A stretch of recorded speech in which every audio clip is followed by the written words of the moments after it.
The following podcast contains naughty language and ridiculous situations. Listener discretion is advised. I had a really shitty day today, but there was nothing I would rather do than come out and hang out with my friends on Trick or Treat Radio and you guys.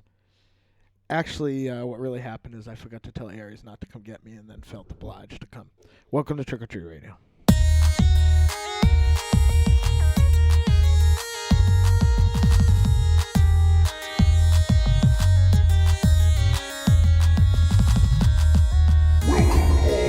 Zombies.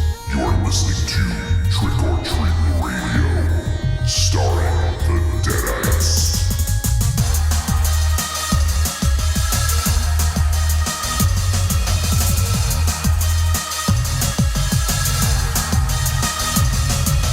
Welcome to episode 351 of Trick or Treat Radio.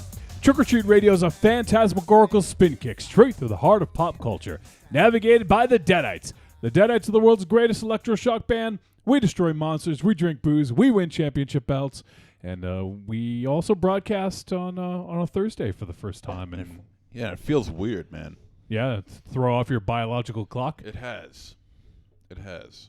Especially when we were coming up to the studio. I think that shirt has thrown off all of our biological clocks. The shirt's pretty amazing. I think that shirt got some 1985 metal girls pregnant. No, I didn't use that. That's what that smell was. Is that their? Didn't they use that logo later? This, or did they use that way back in the day? This has been their logo since their inception. I thought so. Tell folks what logo it is. Oh well, this is a all over print of of just the logo of the 1980s rock band Def Leppard. You literally, it's just their logo. It says Def Leppard all over the shirt. Like it looks like someone spilled a bunch of Def Leppard logos. Yeah, that's what it looks like. It's a fucking hideous shirt. But I love it because it's so goddamn ugly. I looked at it and I'm like, yes, look at this, because I love Def Leppard. Okay, I'm a big Def Leppard fan. Saw them a couple of times. Only you would look at that shirt and go, yes! And it fits your aesthetic, your ugly aesthetic, right? Yes, because I'm an ugly person. Why don't you try to look handsome? Please. Yes? Please. What? Come on. What? Come on. You know me better than that. I know you really well. So? Yeah. Why don't you try? I like ugly things. I like things that are out of the norm. Does that say And anything speaking about of your out of the interest in norm, women? but It's a nice shirt. I saw it and I'm like, yes, this is awesome. And then after I looked at it for about maybe 10 seconds, I'm like, that's ugly. nah, I'm putting it back. I'm putting it back. And then you saw the price tag of $199. Then I saw the price tag of $5, and I'm like, all right, you know what? It's $5 for a shirt that'll cover my baloney gumdrops. So I figure, what the hell? I wouldn't wear that shirt for What? $5. Well, you taking our decorations down? What the fuck? Yeah, it's not going to be there. What's the Yeah, matter? it is. Put it back. Put it back, Aries. Somebody shove a pickle in his face. Try to pickle on his ass. What the fuck am I wearing? Someone get an Alaskan pipeline going up here. Well, Raven Shadow's here now. Yeah, you're welcome. Hey, did you fix your hair? Do you look pretty enough to be Yeah, well, on I'm pretty podcast? Shirt, I'll tell you that much. Well, you don't like the shirt? Well, that's not. I mean, you are, but that's not a. You don't like the shirt? No. Well, you could change the shirt, Hey, but you got to talk keep into that the mic, fucking Raven face for Shadow. the rest of your life. Yeah, Dice called. He wants that joke back. I don't know that anybody on that side of the table whose name isn't Aries should make fun of stealing dice jokes. True. Aries has done fucking snake eyes at podcasting, so that's fair. Have I ever done a dice joke? No, I'm saying No, he who's said not. beside you. Yeah. See, this is what happens. Thank God you're paying attention. He hears what he wants to hear. He gets all mad at me. You stuttered and you confused me. I didn't know what the hell you were trying to say. I'm I don't sober. think That's my he's- problem. I don't know where my booze is. Can Yeah, I have some of that actually, I booze? like Drunk Dynamo. Where's he? Yeah, me some Drunk of that Dynamo booze. is kind of fun, actually. Can we get him back? Here. Pound that. Pound that.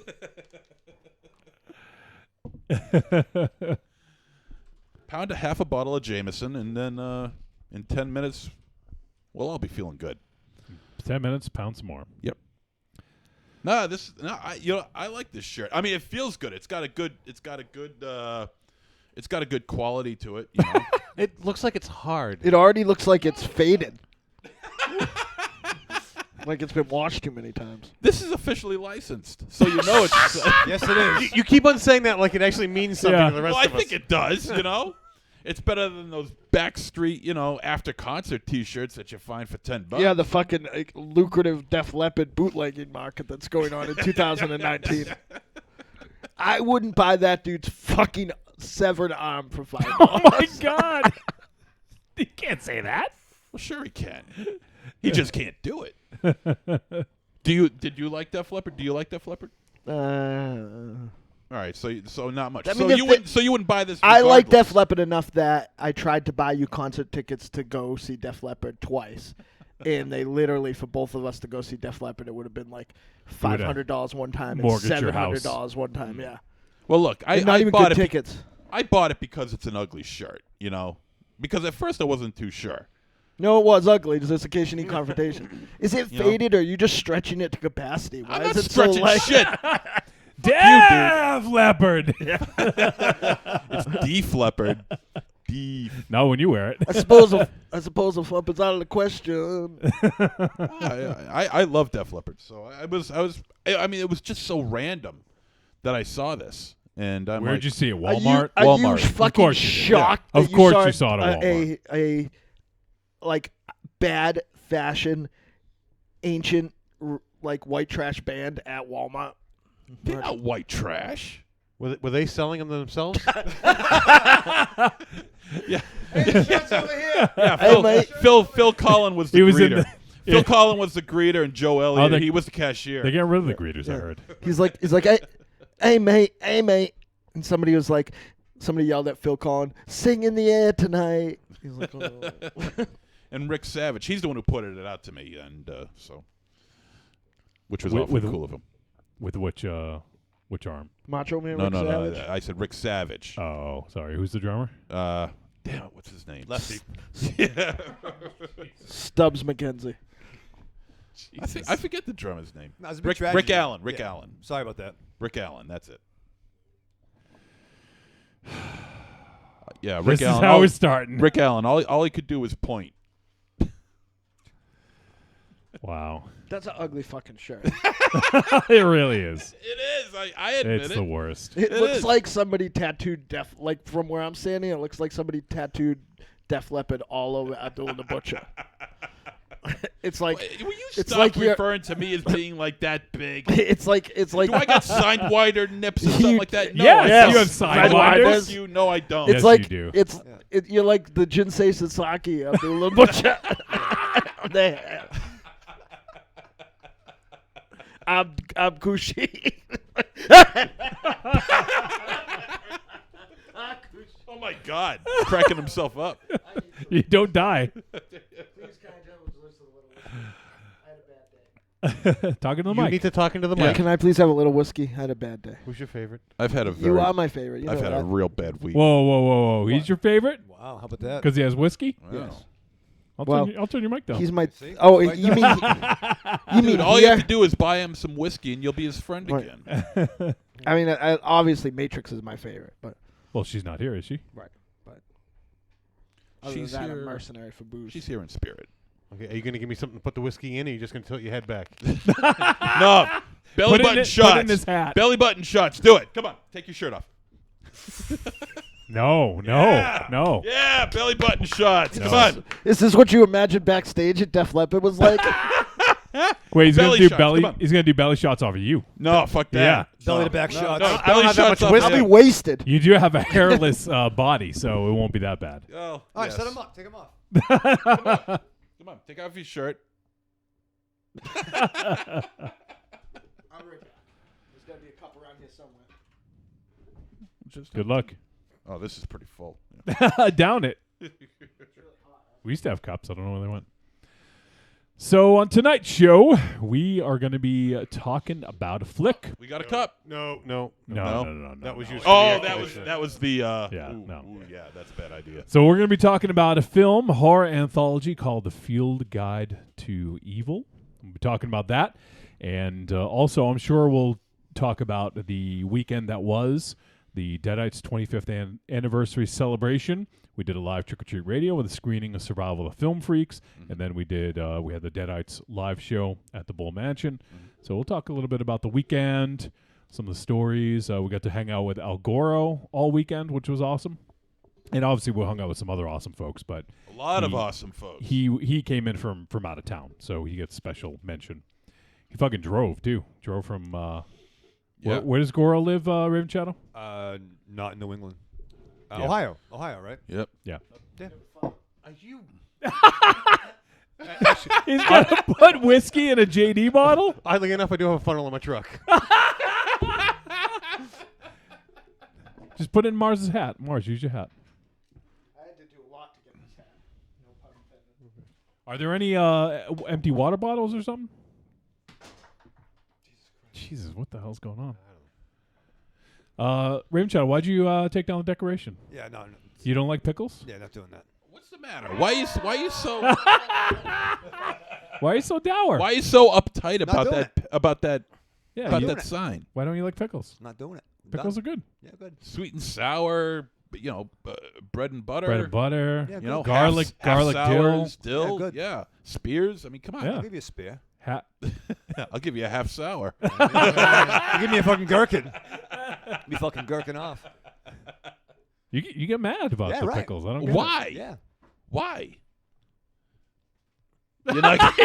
He's not gonna He's not answer. going to answer it. He's You're pulling uptight. a, We're gonna do it. What? What? If you don't want to talk about it, just say I want to talk about it. Well, read the fucking room. Read the room. Yeah, read my expression. Dawn of the Dead, Survival of the Film Freaks, Read my Miami expression Connection. right I'm now. reading the room. read my expression. I can't read your expression. All right. So he doesn't want to talk about the. All right, he doesn't want to talk about pickles, right. so we'll move on from sweet pickles.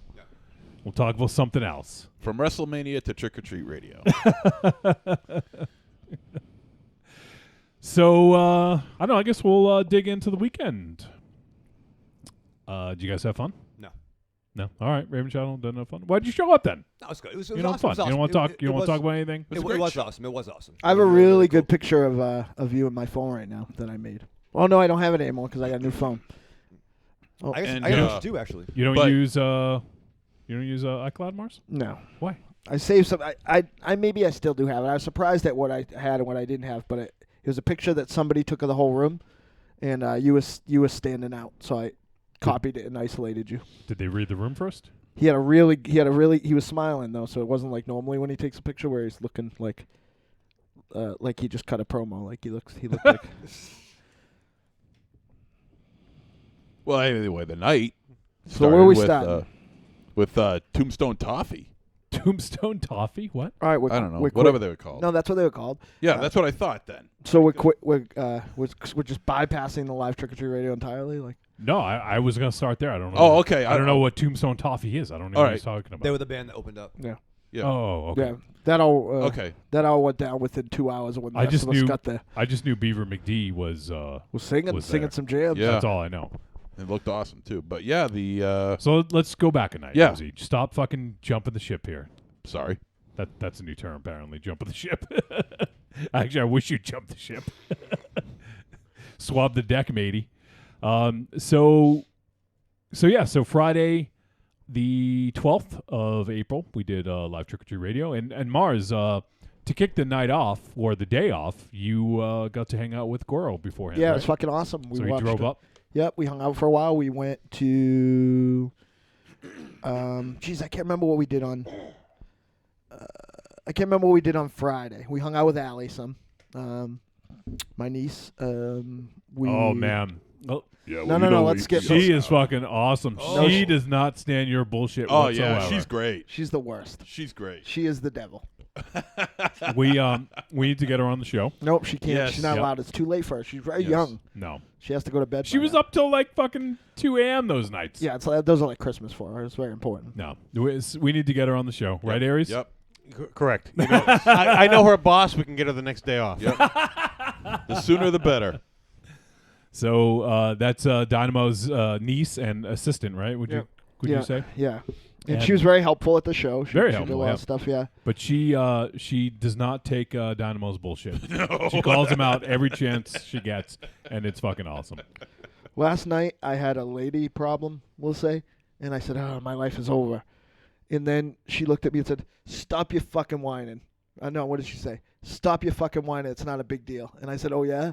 And then she timed it so like a Korean pop song that she likes would come on, and she just mouthed it at me, and then started driving. She's like, "Waka waka waka waka growl," and then just drove on. I Wow. was like, "Wow, my life's over." She also, in front of said lady and somebody else, said if I didn't stop complaining, she was gonna shove her fist up my ass yesterday. So, but yeah, it was not. Wow. It's not good. Not good. So yeah, Wow. I can't remember exactly what we did on Friday. Oh, we went to Cancun's. Yeah, I showed him the best thing that this town has to offer. So we went to Cancun's, and then we went down to the. That's right. Yeah, Aries and I. Aries was nice and came and helped me pack up the studio. We offered. I know, and I said you get in the way. So we went to the Parkview room and got let in and hung out with everybody. Tina Zalotti, who runs the room, was there, and she was very nice and very gracious, and also doesn't take any of my shit. So that was cool to hang out with her. And man, we got to bring Al Goro up all the time between Al Goro and Allie. Like, those two just fucking set shit up. But yeah, it was a nice setup because it was the Survival of Film Freaks guys and James Lewis from the Worcester Film Festival, and Tina and most of you guys were there. Actually, I think everybody got there before open, and it was really cool. It was really nice. I enjoyed that part the most of the night, I think. Yeah, it was a good time. So yeah, we got there, we set everything up. I think the show started just a little after 8, and it was a pretty cool format. We had Al Goro up there with us, basically interviewing us. Mm-hmm. And the theme of the night was cult film, obviously. So we, Goro was asking us sort of our relationship with cult film and how far it goes back and all that stuff. So it was fun. So we did record it. I haven't had a chance to watch any of the footage or even listen to any of the footage. It's been really crazy. So, but we do have it for posterity's sake, I guess. I don't know if we'll ever use it for anything, but we have it. And so yeah, we did the live show. It was cool. We had a pretty good turnout. Pretty happy with some of the folks that were able to show up. And it's a nice room. Like it's weird. It's in a bank, but it's a pretty cool room. There's a screen there. Yeah. Pretty good size. So yeah, I would say you'd seat about maybe 100 people in there comfortably. Not quite 60. Maybe 60. Yep. 60. It was set up for 60. Set up It for was? 60. It probably could fit more. Yeah. Yeah, it was pretty cool. Big room, and we had the screen right behind us. Big Trick or Treat Radio logo behind us, and that's where they showed this movie. And yes. Everybody seemed to love the presentation. I guess so. Yeah. I mean, only they know. But yeah, it was fun. So we did have a good time. Let's get down to brass tacks. Raven Shadow, what'd you think of the movie? What movie?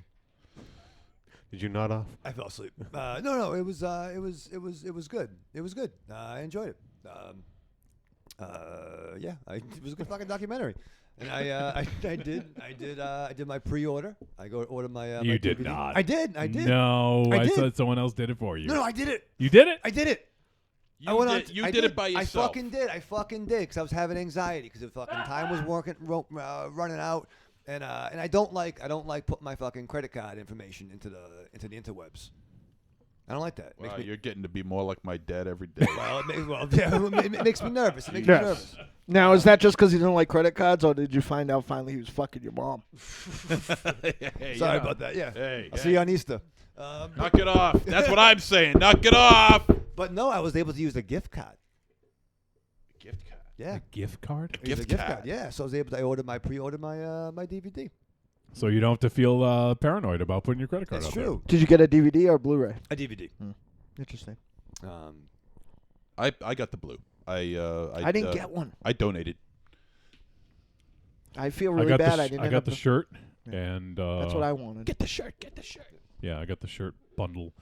But yeah, they had some cool stuff, and obviously they were successful. They were successful last week, but the campaign ended, and Survival of the Film Freaks, if you pre-ordered, you will be guaranteed to get your physical copy. If you did not, I don't know. You may be shit out of luck. I don't know if that's going to be the only time they offer it, but yeah. So then afterward we showed the movie. We brought Bill and Kyle up, talked to them a little bit, and then we started the movie. And like we had a pretty good turnout. People got to see the flick, and I think I saw it for the third time. You saw it for the third time, Mars? That'd be Third, four for me. How about you, MZ? That was your third That time? was my second. Oh, okay. I thought you'd seen it. I love the clips that we used. They were fucking great. Yeah, little there montages was- and there stuff, was right? Some stuff, and I can't believe Alabama's Ghost. Yeah, oh my lord. But I when we had the panel and the discussion, like I can't believe I didn't fucking mention or think of Toxic Avenger and how fucking important that was, you know, to kind of discovering. Yeah, because they did feature that in the. Yeah. I feel like Toxic Avenger is the U2 or REM of like cult cinema, right? Like it was just above the board enough, like, you know what I mean? Like Sunday Bloody Sunday, like the one I love was just enough radio play at the time that you'd like search out, like, I searched out a lot of other bands from knowing that band, and Toxic Avenger, was like a thing like that. Like it was like it was at Blockbuster, but like it made me want to watch more movies like that and find more movies like that. Yeah, definitely went down a rabbit hole. I mean, once again, I think we might have talked about it on the show, but I thought it was just a superhero movie that wasn't Marvel or DC, and I was wrong. And pleasantly surprised, by the way. Yeah, it's one of my favorite superhero movies. That, Orgasmo, and Super Fuzz. Those are my superhero movies. And Blank Man. Yes. And Blank Man. And Meteor Man. No. Stop. So we got some people in the chat room. Corny says, "Wow, y'all started early." Well, we actually were starting at 8 p.m. tonight, so we actually were late because we started like 8:10. So, but it is Thursday. I still have to upload it and get everything ready. So I wanted to get an extra hour, so I'm not up till 5 a.m. So, and Evil Corny says, "Did Fabio Frizzi get to dance with Raven Shadow during the show?" Ooh, no, we didn't. We didn't do anything. But I did. Yeah, he danced with MZ. Yeah. I forget which song it was that we were jamming to, but him and I, we were like in the front, and we were just jumping up and down, up and down. That's all it was, really. Was just us jumping up and down. And I'm like, I'm thinking Jamming to on myself, the one. jumping on the one, and I'm like, I'm like nearing 48 years old. My body can't take that much more. You looked very good on Saturday night. Did I? And I told you several times. I Thank told you. other Yes, people. you did. Yes, you did. Yeah, In fact, you- I think you might have been the only one. You Oh, look did I very show handsome. Raven Shadow the picture? I just went all that trouble to get it. Well, and then thank show you. him. I You look very appreciate handsome. that. Well, I made an effort this time. Yes. Instead of just a T-shirt and jeans, I decided, wear. You dressed an up for overshirt. us? Yes, I did. I wore an overshirt. I wore What do you? I wore an overshirt. I wore like a bracelet and Well, stuff. So I have a better Did you copy say a of that, I bracelet? think, I don't know that's what it was. basically what Bracelet? it was. That's Yeah, good. Was it I a wore- friendship bracelet? But you're No. smiling. You're not like making any like dumb hand symbol or whatever else. It's just a normal picture. You look like a fucking person. No wonder I didn't recognize. That was from the stage, right? Or some. Yeah, that's from the picture Matrix took. Nice. At first I didn't notice anybody because Look at this one. it's like a adult stuff. It's like a photo. Staff? It's like a photo of the rest of the room and Fahad's wife. You can't see it. It's for adults. It says audit, actually. You know what? I don't blame you. Oh, that's a great photo. Wow, I love this. Yeah, right. Yeah, I love it. That's great. I got Let me some more. see. That's great. Can you see? Yeah. Oh, is it a surprise or something? Well, yeah, no, but I want to do something with that later on. But Oh, nice. Yeah, that's cool. Yeah, it's a good photo. So yeah, there was a lot of great photos. A lot of.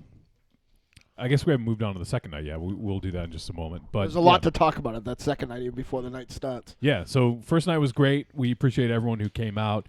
We got to see a lot of awesome folks, and we had a good time. So we appreciate everyone who showed up. And like I said, maybe we do have some video. I haven't had a chance to review it, so I don't know if how the quality came out or anything like that. I know that Dynamo was standing right in front of the video when he was trying to take a picture at the end for a good few minutes. But, I wasn't taking a picture. I was holding up the pickles. Oh yeah, that's right. That's right. Don't ixnay on the pickle. I was doing something with cucumbers. Okay, gherkins. You're jerking the gherkin.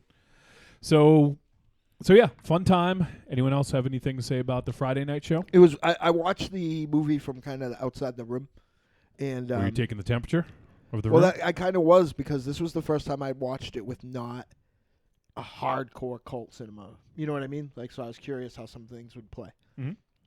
I don't, it went over well, which was good. It wasn't the same experience. It was like if you took PWG to a bigger room, right?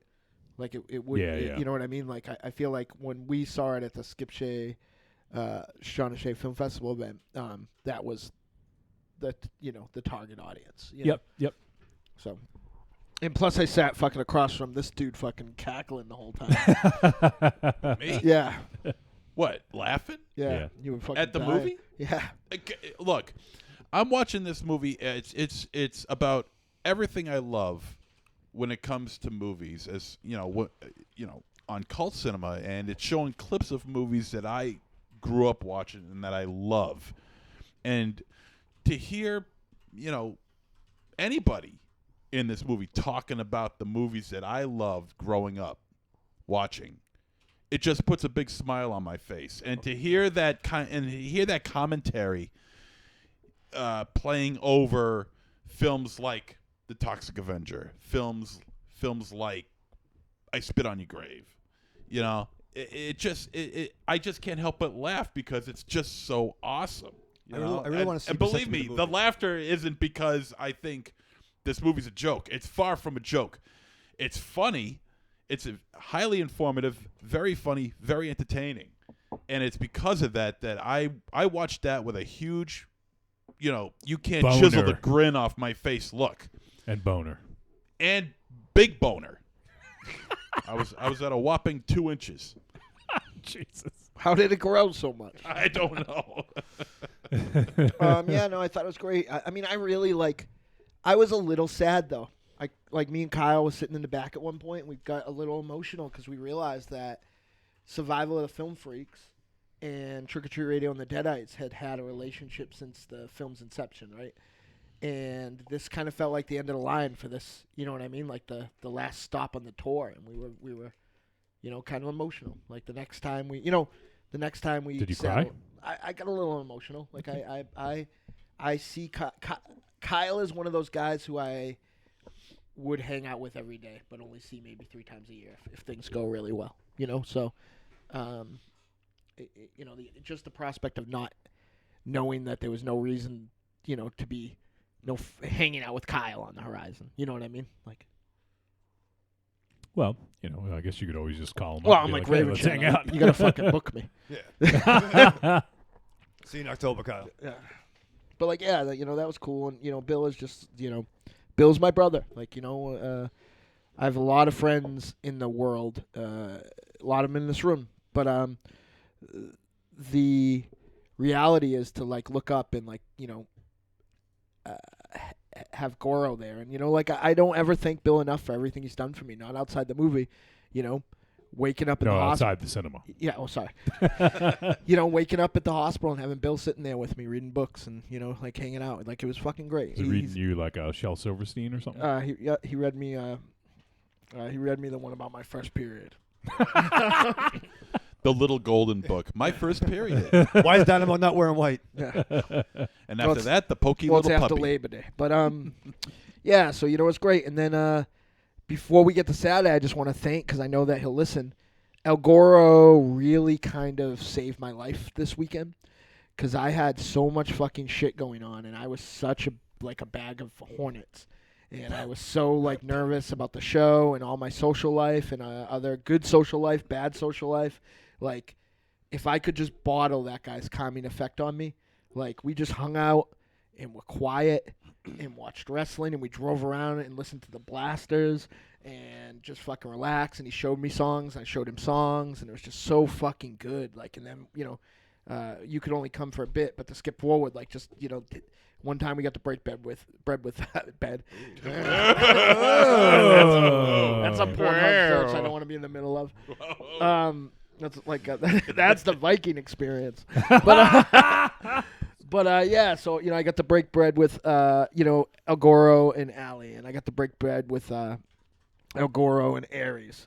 Did you leave any bread for them, or did you eat it all? I ate it all with my 4 drinks. But yeah, it was it was just really cool. He really because as you guys may or may not know, I am not. It's very low impact. It's like, it's not anything like some other people we know are going through, but I am going through a breakup that is more like a divorce because there are loans and mortgages and all sorts of stuff in both of our name.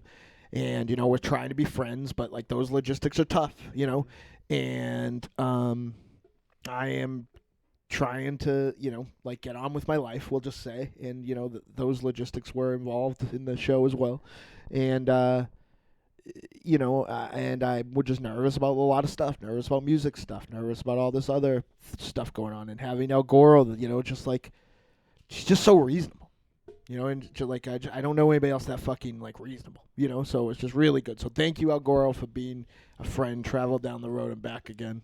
Your heart is true, you're a friend and a confidant. Jesus Christ. Oh, so yeah, but it was fucking great. It was awesome. So yeah. So there was some good things that I enjoyed that I don't want to talk about like on air, but like everybody got to meet a friend of mine. Well, not I didn't introduce an MZ, but like otherwise, you didn't really like set the scene very well. I thought it was just like someone who liked the band. It's the way I like it. Okay. But and then you brought her up to the dressing room, and it was very awkward, and she awkwardly walked out because no one was talking to her because no one knew her. Oh, I didn't know that I was gonna have to leave. Like I thought I was up there for the hall, but shit was broken. I had to fix it because I'm the promoter, and that's what I do. So yeah, so that was the thing. Talked about that more than I wanted to, but it was like El Goro was like just a real commie related thing. Did you call him a communist? He is a bit of a communist, but I I would have voted for Bernie, and I'll vote for El Goro. But so I then that next night we chilled out at the house for a while, watched some 2005 Ring of Honor. Oh, bars. Which is. You said is that your new character, Lecherous El Goro? Yeah. Oh, bars, yeah. It's funny you didn't do it at all when you saw him he in was person. there, Yeah. right? Like, yeah. I don't know why. I know why. Because he's gonna kick your ass. That's why. He can't. You're just a tenderoni. You are a tenderoni. Well, let's not start that shit again. No, you know what? Oh, I can understand what you're talking about, Mars, because Goro, and I'll go right back to it because even though I do, I don't want to say I mock it, but okay, I mock it. Yeah, you mock it. He does. His voice is very soothing and very, for someone who's very calm, it's very, very soothing. His voice, it's full of bass and it's very deep and almost of a Barry White sort of level. And Take off that brazier, my dear. Don't harm the snakes. Hello, children. Midnight It's Isaac Hayes. I'm sorry. Jesus, yeah. with the rendezvous of me and you and you. But I mean, he knows how to say the right things. He's an upstanding person, no question about that. But couple that with his voice, and the sound and the pitch of his voice. I mean, it's a very relaxing thing. So I can understand exactly what you mean, even though he never talked to me that way. Evil Corny wants to know: do you get wood from listening to El Goro? Me? Yeah. No. No. I just envy his voice. I don't get horny over it. Bambaleo. No, he's got a great radio voice. He really should be in radio. He is a radio. What do you think? He should get a podcast. No, not a podcast. Radio. Actual radio. What he should go, but like, you know what? You should do something that's You totally just listened to Def Leppard. This is El Goro. El Goro. El Goro, you should get into a medium that's almost gone and completely antiquated. No one listens to radio anymore. That's why I'm with you guys. That's what my old job was. They closed it. Radio's closed. I still hear radio. I still listen to radio. Coming at you, 7:45 in the morning. WNBC. Tomorrow, hot and sunny. All right. This is Howard Stern, the Howard Stern Experience on WCCC. WCCC. You guys hear he's retiring? Yeah, thank God. Oh, Yeah. stop it. I haven't listened to him in years. So I don't know. he has gotten bad. He's really awful. No, I mean I had Sirius in the Jetta for a little bit, and then in the new fucking car I hate. And it was good. New Man, car I hate. I fucking Ever hate since that he car. fired Jackie, man, it has not been the same. Is Artie even still around? 'Cause No. he's Jesus. his nose is falling off apparently from doing blow. Yeah. His That's nose. Oh my God. Jesus. Yeah, no, I listened to. It looks like a thumbprint cookie. it's bad. Look like that creature in the first short in the movie we're going to talk about. Oh yeah, I was actually thinking that. Oh Jesus. But yeah, he's Yeah, radio's done, man. Like I mean, like the only time I listen to it is sports radio because there's not really any equivalent where you can get something immediately. I like listen that. to a lot of that stuff actually, like the podcast version. Like, Yeah, but but it's like cut down. But the thing about that is you like. I don't know. I think immediate reactions are like that's a sports thing. You know, like your team loses, you want to fucking bitch about it. You know, like that's just the way it kind of goes. And I don't want to listen to a podcast like 3 days later after after that already passed. Yeah, no, it's a good. I just like to I enjoy. I'm nostalgic about Ordway. You know what I mean? So like I like to throw him on and like listen to him. He sucks now though. Well, I'm sorry. He's on the radio. What do you want? But well, it's the same reason I still watch. Like, we'll throw on a WWF pay-per-view if I'm home. Like, there aren't many ways you can get that communal experience anymore. Like that, everybody's watching that same thing live. Exactly, because that's the thing is people. Yeah, you're listening live reactions. You're hearing, and yeah. So I do. I mean, I don't know that we'll ever get anything like that for podcasts. I mean, we do it, but only a certain amount of people. You have to tune in and be a part of it.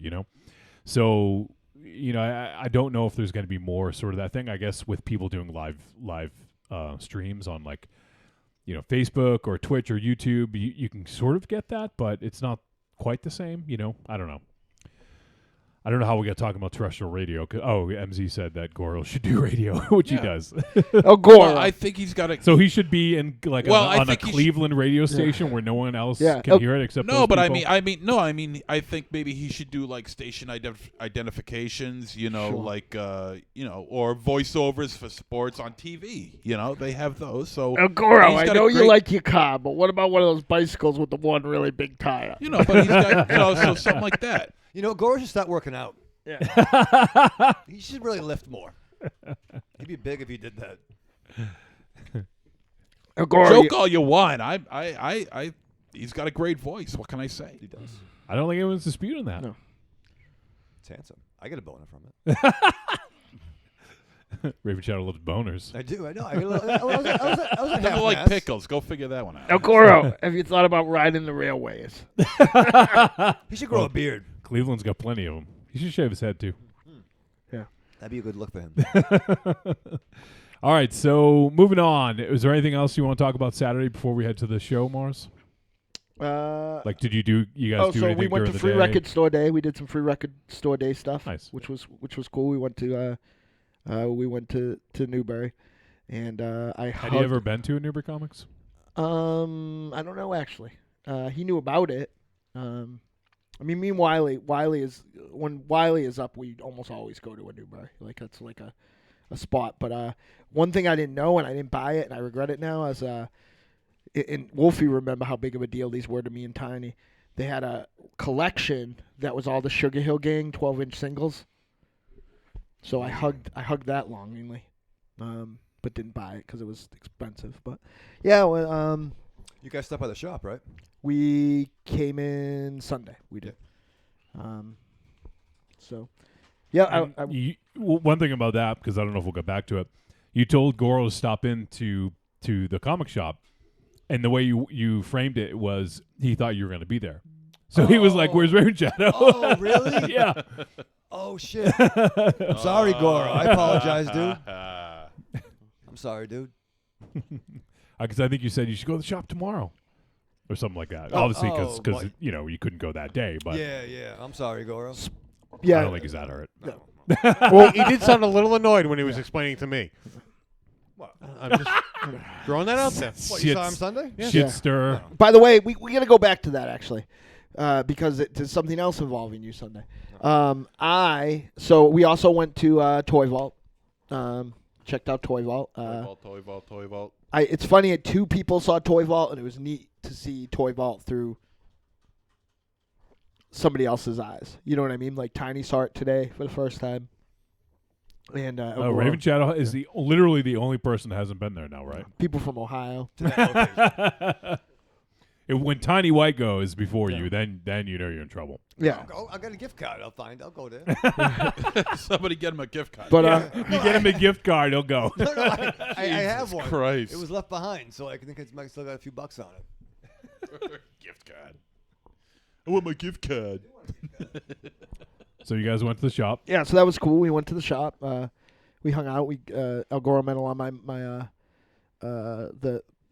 I think most of the mall manager triumphed. That runs that upper floor with an iron fist. Yeah, it was real cool. And then we went to TGI Fridays and shot the shit and talked about movies and stuff. And we had a nice man date. It was real cool. And then we met up again with my niece, who treated me poorly and said mean things to me. And then we got to the show early. So El Goro and I could stand in parking spaces so that the sound guy and Roger LaValle, the other sound guy, could have somewhere to park close to the venue. So that was the beginning of the show. I thought the show was a really big success. I don't know what anybody else thinks. I think that. I think it was. I mean, if you Oh, look it's a at huge success. if you just judged my performance, it'd be tough. But I mean, I'm gonna say something here, Mars. I thought you sounded better than you have in years, honestly. I think with the new stuff, I think I did. But like some of that stuff, I can't like forget about knowing. Like I just can't sing that way anymore. Well, You know? I mean, sure. Like some limitations there because the surgery and everything. But I thought your stamina was on point, and I thought your voice sounded good. Yeah, and this was a good did. balance because thank you. This was a did. good balance because I drank more. Like the last few shows, I hadn't drank very much, so I got my drink on because I was so nervous about outside logistics. So And the acoustics in there were fantastic. yeah, well, I mean, It carried over. they were, really well. and Roger and that other sound guy whose name escapes me. I'll have to ask because he's the coolest fucking dude. I would almost pay to have him around. The night started with Tiny White and I. By the way, your daughter says the show was great, Dad. Oh boy. You didn't introduce us to your daughter? By the time everybody was there, my daughter was in no condition to talk to humans. None of my kids were. The only sober one was Alberto, and he was home. I actually didn't see any of your kids. Well, I saw Freezy. I briefly saw Paps, but I didn't get a chance to see him Paps talk was to there. him. Yeah, drunky, and more drunky. It was bad. That's not good parenting. You should introduce your kids to your friends Well, or your acquaintances, they whatever would- you want to call us. they wouldn't remember. Yeah. Or Um, just introduce us as total But they were strangers. all up dancing. That was real nice. They were all right up front dancing. So that was cool. It made me feel good. And I mean, space notwithstanding, from where you used to play to this past weekend, yeah, I think this is the largest crowd you've ever had. Not ever. It's got to be close to it. no. Maybe the last couple of years. We used to. In fact, I think if we move the music part of the Halloween extravaganza back a little bit, I think you'll see that I don't know if we'll go back to what we used to do, but I think that it will be. It's just that Halloween show. It's too early. It's too early. People aren't buying costumes yet. It's too early. Like we're only playing to that Rocket Shock crowd. But we used to put so many people in the Cove or the Lucky Dog, whatever it was in the time, they would run out of beer. Like that, we became a destination on the fire marshal's calendar. We literally it was crazy. There was a night, Wolfie's first night back. We filled up Ralph's and filled up the Lucky Dog on consecutive nights. That might have been our last sellout at the Lucky Dog, actually, the first night Wolfie was there. And the Ralph's night was real good because if Wolfie remembers this, we got in a lot of trouble, but we can't talk about a lot of that. We thought there was a headlining band, like we were the opener on the Ralph's night, and we thought the national act was the headliner, but everybody was downstairs after we played. So we literally filled up 2 clubs in one night. We were a draw for a while. But then, we got lazy and I liked how when everybody was up on the stage and everyone's bouncing around, and the stage is starting to bounce. That stage was terrible. Yeah.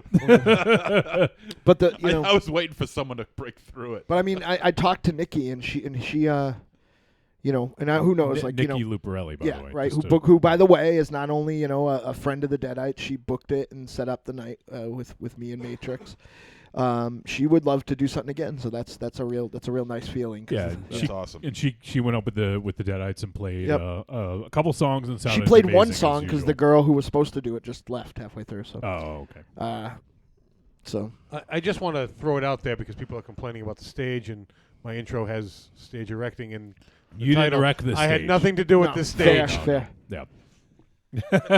So yeah, the night started with Tiny and I thinking we were going to get to introduce El Goro, but Matrix foiled us again.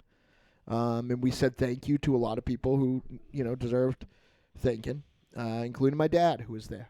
And he wasn't well enough to come up to the stage when we tried to get him, but it was nice to see him like pointing back, like it was like like, so that meant a lot to me. That meant the world to me. So anything after that was extra, and I don't want to book shows anymore. I don't think. I'm not saying I don't want to play shows, but I think that like I was legitimately worried I would be able to perform by the time I was perform. First of all, I was so busy that I went upstairs to see where everybody was at one point, and everyone else was coming downstairs in costume because it was time to play. So I ran up. Yeah, you didn't have makeup on, did you? No, because it's funny. I went in Tiny, like, I go, Tiny, look what's different about me. Like, why does this normally take me 45 minutes? It took me 2 minutes. He goes, I don't know. And I didn't even think I didn't put makeup on. Yeah, I saw the makeup on there, and then you were like, literally got up there to change like 5 minutes before it went on. Yeah. So, and then, we had a lot of tech. We had some tech issues with the music, which turned out to be actually about my phone, and not the gear. So, it was one of my favorite entrances, though, to have El Goro do. How cool was it to have El Goro do our entrances live? Very cool. Yeah, it was cool. And I love his bit where he says that Tiny and I have broke more hearts than the Frog Brothers wooden steak factory. But I stole a little CM Punk and did it. It's clobbering time. I couldn't think of what I was so just like excited as I hit that open spot in the stage. Like I was just moved to do something, and Tiny and I struck the. You stroked what? The classic Shawn Michaels and Diesel pose that we do it sometimes, Yes. and Yep. which was an like an improv, and it was just real. I was really happy. I was very happy. I was happy at the night. I was happy at the crowd. There were people there that we went to high school with. We got to thank Brian Kokonak, which was real cool because I wouldn't be probably doing any of this without him. I never see Brian at the shows. I don't know why. Did you see him this time? No. Yeah, he was there. Paul Dagnello was there, who we I haven't did seen get to in see ages. Paul. Yep. John Curvin. I didn't see John. Yeah, John was there. Like, I went outside to meet somebody, and it was just like fucking old Holmes week because John Curvin was there, and then the Paulie was there, and then Aries came out, and the other Dynamos guys came out, and it was crazy. Raven Shadows, an old friend, and I, Jocelyn was there. Yeah. It was a Jocelyn actually rode with my daughter. So it was a crazy night. It was really good, and it was awesome. Did anybody have any like favorite parts, like set wise, like any songs they were happy to hear? Or? Well, when you open up with Double Damage, I can never get enough of that song. I think it's just phenomenal. Yeah, thank you. I genuinely believe that. Hopefully this isn't a sensitive question, Mars. But do you feel different playing it now? Like, No. Is that like? No. Okay, No, I don't no. want to like reveal. No. I mean, like, first, I mean, I don't know. Like, I don't feel any different about her at the end of the day. Mhm. She's still the, sexy and beautiful and kind and good. It's just not. It's not. We don't want.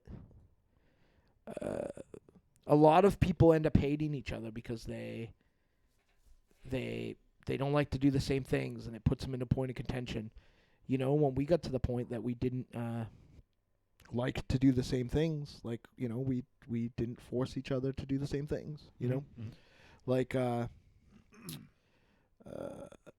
it's just it's just different. Like it wasn't even that. It's just a matter of that. Like I actually probably would like to do more things that I didn't like to do before. Like I'm really into going to shows now. You know what I mean? I hit a streak where I didn't want to. It felt like work.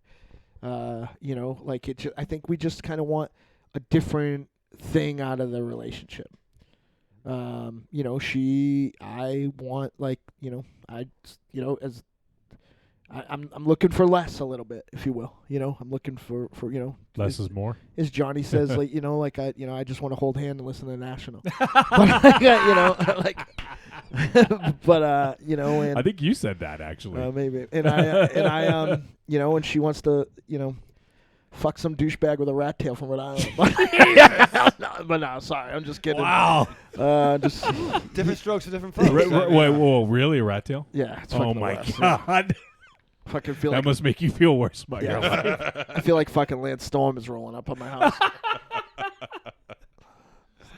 Oh, man, it's not good, but yeah. Rat tails. So yeah, it's but I no, but like she is an amazing lady. She deserves that song. She'll probably get other songs down the line. She's a tough lady. I always said Oh, she's gonna get more songs down the line if you know your history with. But the I always said that I hope I can get out of, like, if I ever got out of that relationship, I hope that I can get out of it with the same grace and friendship that I got out of with all my other relations. Like, I only have one ex-girlfriend that I'm not friendly with out of all of them. So a lot of them were at the show. So, And some that weren't exes. Just kidding. Let's go to commercial. I don't know what that means. All right, no. I didn't. You have to explain that off because you thought it was hilarious. But like, Well, yeah. one of the songs, speaking of the National that we played. Oh, yeah. Yeah, I that's don't what I want to mean. talk about that. She wasn't there though. Oh, okay. I thought she was. I don't know actually. So a lot of people told me that they liked X, Y, and Z about the show, and I didn't see them at the show. So, but I was just really happy. I was happy to look out and see you guys. Round Trip Jones was doing. He almost knocked over 12 Gauge's whole setup I know it would have been fucking a few would've been times. a PBC pull a beverage crash. Pull a beverage crash. But yeah, so I think my two MVPs. Well, I don't know. This was usually there's one person where I can go, you're the fucking MVP of the show. You fucking cracked me up, or you did something, or you did a musical thing, and if there was a lot. I like all of the Screamstress's new setup. What was the insurance she brought? Glockenspiel. The Glockenspiel sounded awesome. Yeah, she did a great job with that. I like a lot of the stuff that and she's, by the way, how Deadites is this? She had like walking pneumonia or something, I think, and though She had the flu, Yeah, and I was very scared after she told me after I hugged her. She told me, she's like, "Don't hug me, I got the flu." But I went in and got close. I thought there might have been something wrong because she looked very, very worn out. She was very sick. But at one point I heard Moraz playing a very complex part, but didn't know where he was, and I looked. He was sitting in the front row playing. Yeah. I enjoyed, like I said, a lot of the Round Trip Jones stuff. Grandize of Funk was on fucking fire. Like, I'm usually not near Literally, him. he was on fire. Yeah, like he kept putting capes and stuff on me, like in Doing like the James Brown Brown thing. thing. Like, yeah. So it was a good time.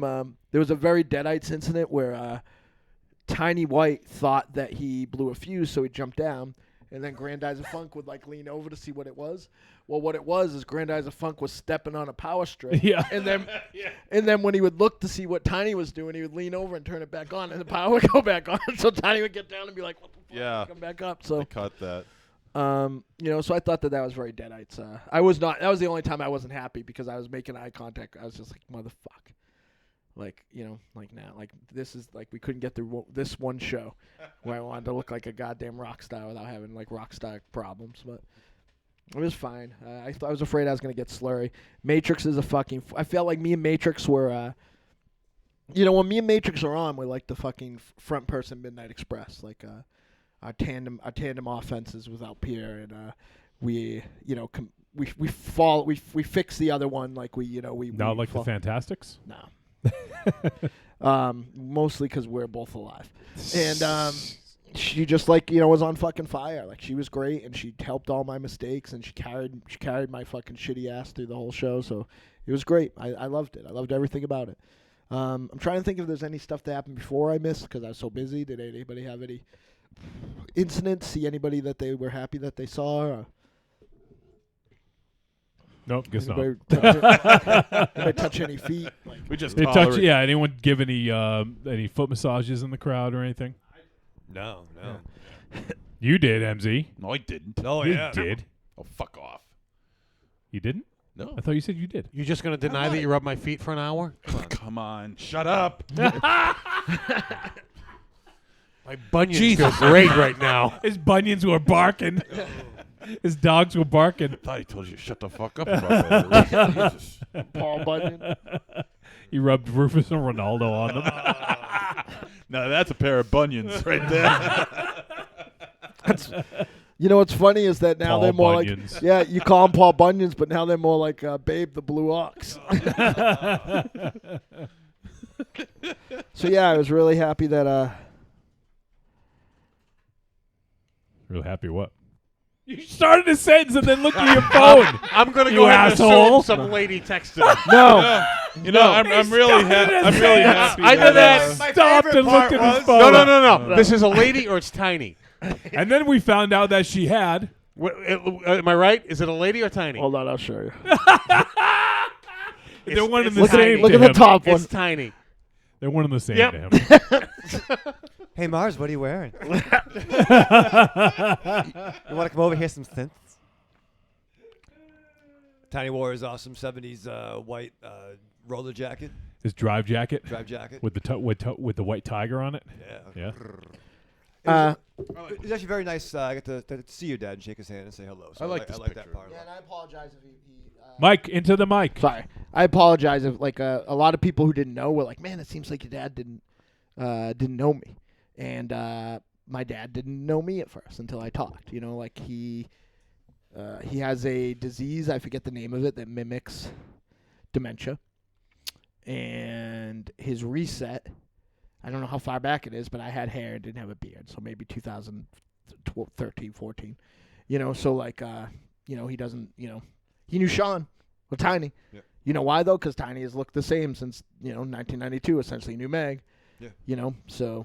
I think he recognized me. He said hello and. Yeah, I think it's possible. You know what's funny? He has a funny story about you. He thought you were Jesus. No. And it happens every time, like, he comes over and I'll show him a little Trick or Treat Radio or something. He goes, that guy. Why do you do that? Why do you do that? Because he thinks it's funny and I don't get it. He goes, that guy reminds me of it. It's really weird. Like the story's always the same. He's like, there's a guy with a beard and I was in New Hampshire and I got lost and this guy helped me get back to where I was going. That guy always reminds me of him. I'm like, he lived up the street from you. And he'd say, I know. So, yeah, it's crazy because Gotta get him a jar of pickles. my dad is legitimately why I do what I do. You know what I mean? Like my dad, I'm a legacy hero. You know, I'm Dick Grayson. So my dad was the drummer and singer of the High Tides, which was a big local band in the At least it wasn't Def Leppard. yeah, no, in the late '60s, and he was in a band called Orpheus, which had some a single back when that was still a thing. So On the radio? yeah. I don't know. Goro should be on the radio. I think so. You're like hanging out, with my dad. I know you're sorry. Yeah, no. You're telling a story that means more. But I just wanted to say that T Dog's dad was actually he was in a pretty big band called. They changed their name a couple times, but I think Northern Exposure was when they had a hit song on the radio. Nice. So yeah, just thought that was kind of It's cool. A lot of stuff. This was like like Aerosmith and Jay Giles and bands like that. When my dad would just wrap it up, we're playing like the Boys and Girls Club and proms and stuff like that. I can't ask him now, which sucks. But there is some story there. Like my dad left that band and then they had a single, and I don't know what he did on it. But it was my dad was a much better singer than I was, and a much better front man, and and just a great guy, but he was also a huge fan of westerns and a lover of vinyl records and a comic book collector and a voracious reader and a lover of cinema. And if any of this sounds When you say voracious and lover so Yeah. close together, I thought you were thought you were saying that's where you get your. other it's things. possible, yeah. But so if any of that sounds familiar, it's very, it's that's where I get it from. That's me. So also my dad my dad coached even when he got out of the arts, my dad coached 7 sports teams. Was a high-ranking Lions Club guy. Worked 50 or 60 hours a week and still wrote a lot. If that again sounds familiar. All of my ethics. You don't teach sports though. No, all of my ethics. You wouldn't want to learn sports from you. No. Tiny and I literally cost him like a championship 2 years in a row. So you had to play everybody so many games, and so one of the last games he had to play me and Tiny. Me and Tiny walked off the field. Speaking of Tiny, he just sent a group message that's probably what you Yeah. saw, and he asks, "Hey fellas, where did that speaker end up? Looking to use it for some synth stuff in my office." Aries, do you know where that speaker is? It's still in the back of my truck. Oh, okay. Let me know when's a good time to drop it off. Okay. I thought he was going to say somebody's not in the band anymore. me and him threw out only the second person ever in the Deadites today. So yeah, talk about that off air.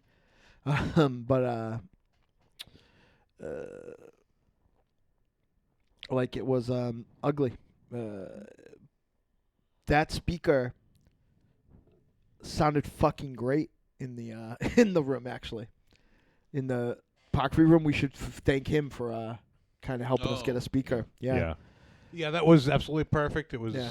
It was. Yeah, for the room size, we did not need the other one that hummed. So. Yes. No. Well, considering that was an ambush for me and Johnny in the sense where like I was kind of told it was all me and Johnny and James when it was the film group. So yeah, but not good. Not. I won't go into the bad part about that night, but that made that very stressful. So I'm glad that you got it and it worked so well. So Aries, Tiny says, "Awesome, anytime. Drop it off anytime." come over now. Is this why my phone just keeps on vibrating? Because Yes. am I in this group? Yes, you are in the group. Yep. So and the band go ahead. that and I was gonna say, and the band that performed before you, Tombstone Toffee, which I thought they were great. I was coming in from outside before they went on stage, and they're like, "Hey, Buster Zero," and I'm like, Who are you? Shit, it's you guys. Oh shit, it's you guys. You only know one of the guys. Did you Well, say that to them? Oh not the shit, other it's one. you guys. No, I didn't say that. Okay, because No. I could completely picture you saying that to them. No. Well, I came close to it. I mean, like I said, there was one of the guys that I knew, from their previous band experiences, but I thought they sounded great. Yeah, they had like- that. They really had that southwestern country kind of thing going on. Yeah, it's that not was- like how I thought it was going to be. it. I mean, and coupled with the way they were dressed and everything, I thought it was fantastic. Yeah, I was really happy that. I would love to hear them again. Is this the, Who's how's music playing? I don't. me? What the fuck, Mars? I don't know. I don't understand this new phone. It's the same as your old phone. No, Well, stop fiddling with it and it won't Yeah. go off. I just put it on my lap. You were touching it. I was talking to Tiny. Your And penis then was my, touching then it. my penis played a song. I guess. I don't know. But like, yeah, like. So, All right, I want to start to wrap this up. So, what? Anything else about the night you want to talk no, about? I'm glad. I almost forgot that. I almost forgot Tombstone Toffee because I was trying to do something really cool, and was disappointed when I couldn't make it happen. So I'm glad that those guys turned out to be available and made it just as cool. So Oh, they were phenomenal. It was a cool venue. I think we've all been there for the Sean and Shea Film Fest and obviously some other events and other shows and stuff like that. But it's really great. It's a pretty interesting, unique venue, and like it's got a bar right in the back. It's just a cool setup. So it seemed to go really well. And who knows? From what Mars said, sounds like there might be another show there sometime in the future. All right. So we now got one of your sons, Paps, is hanging out. He says, he's like, fuck, you guys start early. Paps was fucking drunk. Was he? Yeah, drunk. Drunk. Then my favorite employee ever at Dynamo's was like, you probably don't remember me. And I was like, Emily, you're the only one who wasn't a fucking asshole. And then, like, the rest of those kids were fucking idiots. So. Well, idiot and asshole are two different things. It's true. They were all idiots. No. Well, she was. None of them were assholes. No, so that's true. Fair enough. Yeah. But she was like the register was always right, and I felt like Was she there? Oh yeah, she was there. I wish she would have said hello. Still, like I don't know, like I was right. 18-year-old her, I said was going to turn into like a drop dead gorgeous woman, and sure enough, she turned into a drop dead gorgeous woman. So, good for whoever hangs out with her, I guess. But.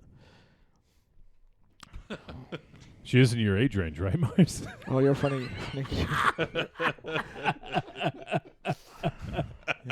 According to Coop. Full of hilarity. Yeah, I know Jeanette really going to defend that statement. I don't want to talk about my real life. You just did not too long ago. Yeah, Coop's a bad man, though. And he should shut up because there's a very good chance if the rent proposal I put in, he's going to get a roommate. So. Or bedmate, whatever. So. All right. So, do you guys have anything else about the night? Any cool thoughts or memories? Or I don't know. One little thing that I loved about the whole weekend. It's very rare that I get to bond with someone over one of the issues I have at clubs, and standing with El Goro near a doorway. And it's something that only someone of a certain size and appearance can understand. That people are like, is it okay if we go in? You need money? Can we ID? No, man, we don't work here. We're just talking. Just keep moving. We're just big guys. Yeah, $5, asshole. Yeah, you should. Yeah. I don't know. It's just great to have that experience with someone else. So it's just, I don't know. Like it happened a couple of times, and we just bonded over it, and it was nice. So. That's how friendships are formed. Yeah, you guys did get on. You guys did. From sheer and total. You guys did have a lot in common. And no one else I realized, having again seen my friends through El Goro's eyes, and getting to spend, El Goro spent more time with our good buddy Roger than a lot of the Deadites generally do because we're all there early. And I could never remember who another friend of mine reminded me of, but there's like Roger reminds me, or I should say Jake, Jakey Poo reminds me a lot of Roger. They're kind of like the same type of humor and, the very dry delivery and, like, just, laughing with his whole body and, so that was cool.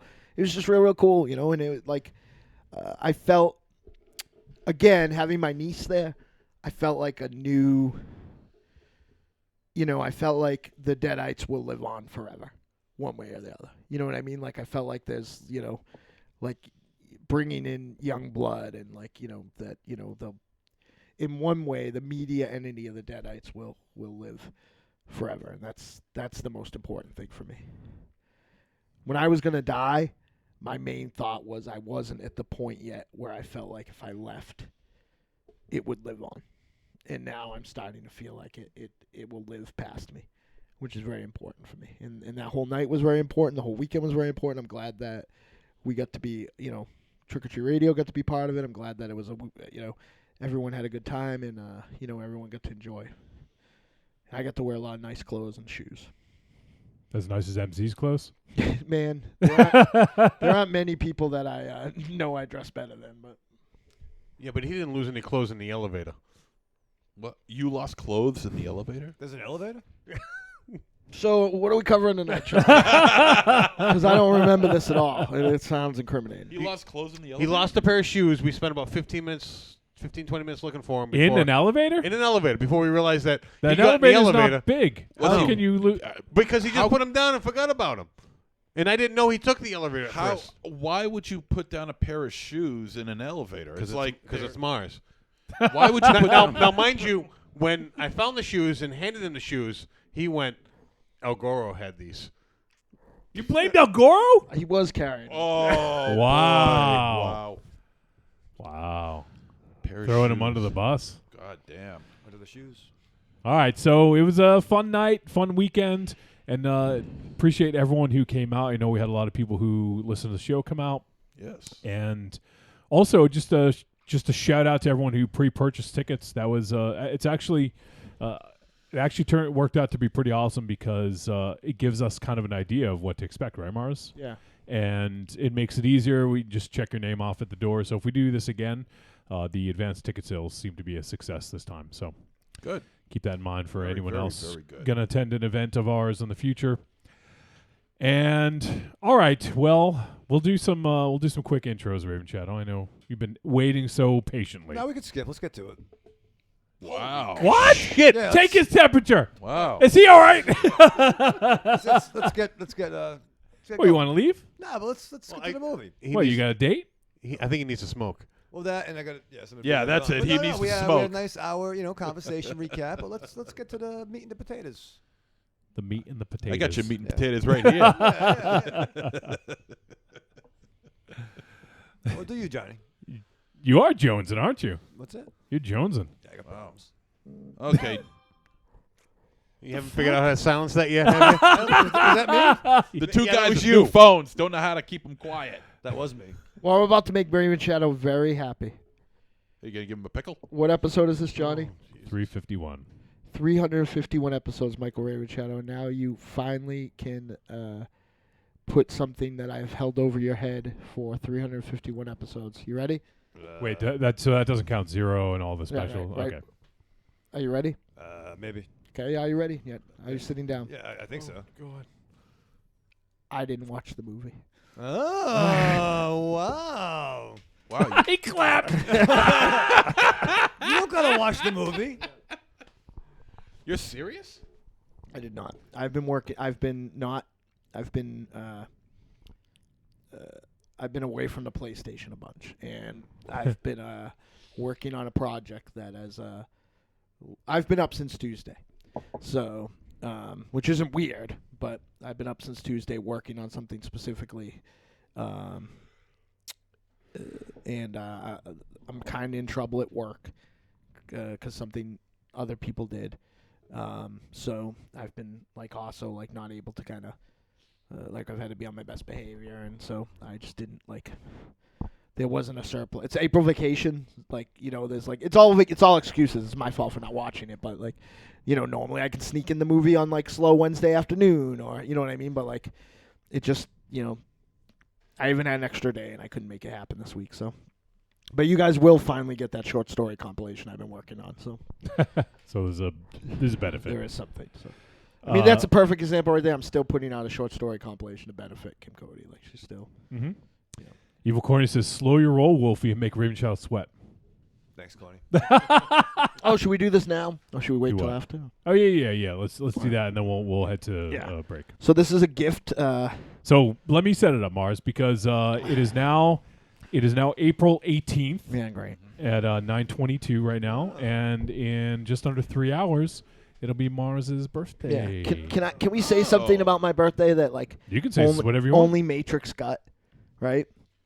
Somebody made it. I said at the show. I go, I don't really like my birthday, and somebody was like, "Oh, you love your birthday. You have a show about it," and she's like, "That is the only way he could get his asshole best friend out of the house for an extra day a year, to say that he was playing because it's his birthday, So I don't. I'm at a point now where birthdays are bad. It's just one step closer to dead. But I do appreciate this, Corny. So yeah, Corny sent as usual. Corny never disappoints, and he sent a present for Mars. So there you go, Mars. Corny's just too awesome. Yes. Yeah, he's a good dude. So When Mars, your birthday comes around, Raven Shadow, he'll send it to you about 7 months. I hope so. No, he's very much on point. So Mars is opening the envelope, the menvelope. It's a manila envelope, and he can't open it. It's high quality, too. It's scotch. He's having a bitch of a time trying to get it open. That's the bottle. Yeah. Oh my God, it's 2 copies of that Liam Neeson movie. Liam Nielsen? Who's up, dude? Yeah. He does the ratings You for know, the Leslie film. Nielsen's brother. Yeah, the Nielsen ratings. Yeah. All right, Mars can't get it out. Ooh. Can't get it in either. He's getting close. Oh, there we go. There we go. And what do we got? Two blues. What we got?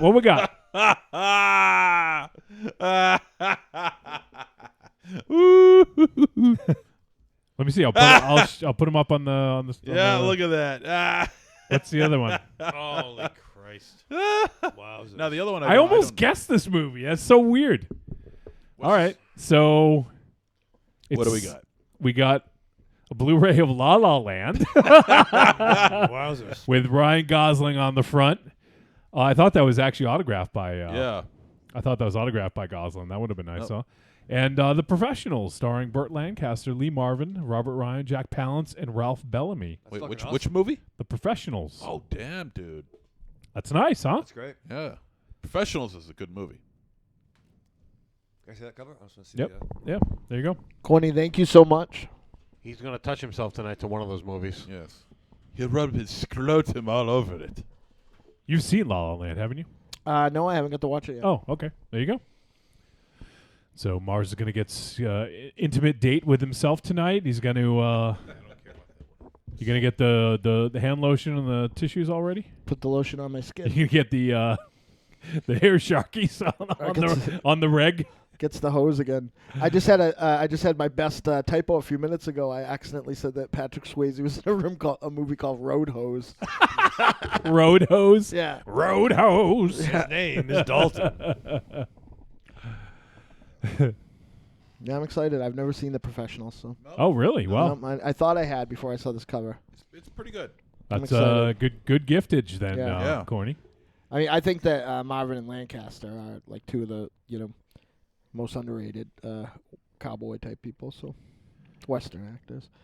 And it's also got a very, very, very young of one of my favorite actors of all time, the immortal Jack Palance. Is he on the cover? I didn't see him. He's just young. Is he on the cover? Yeah, he's the first one here. Yeah, he's young and handsome on the cover. Yeah. 'Cause Lee Marvin looks the fucking He's the same. one who says, Yeah. Yeah, he's bald.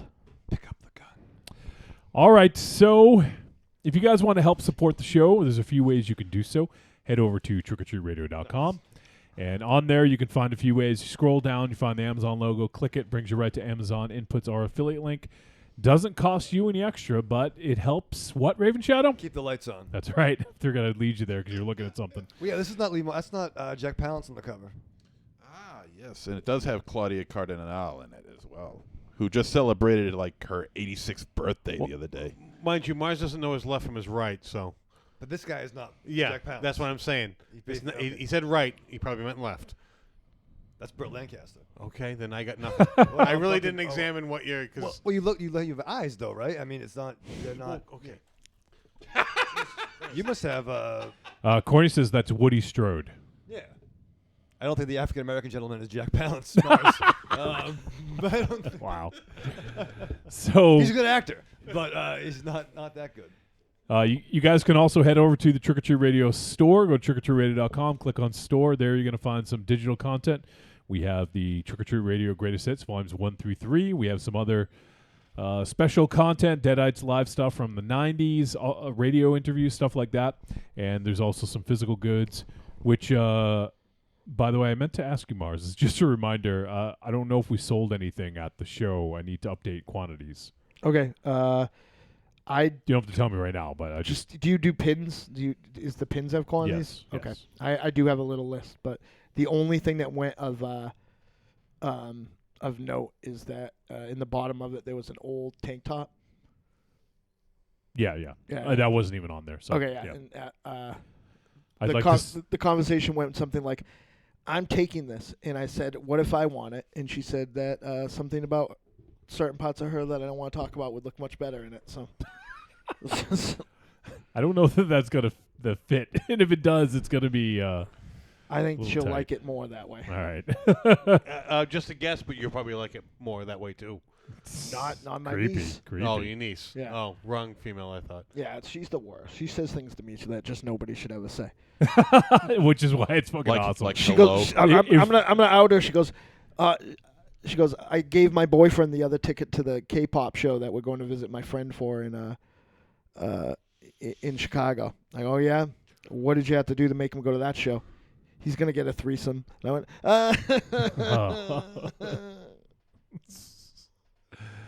Did Raven Shadow meet her? Because like I don't think that would go well. I don't think so. Yeah, I don't What think. the? Oh no, yeah, she was at the door. Yeah, the door. Yeah, door girl. Yeah, she would take one. She would take one Bombaleo and it'd go poorly. No, some Bombaleos are flowing.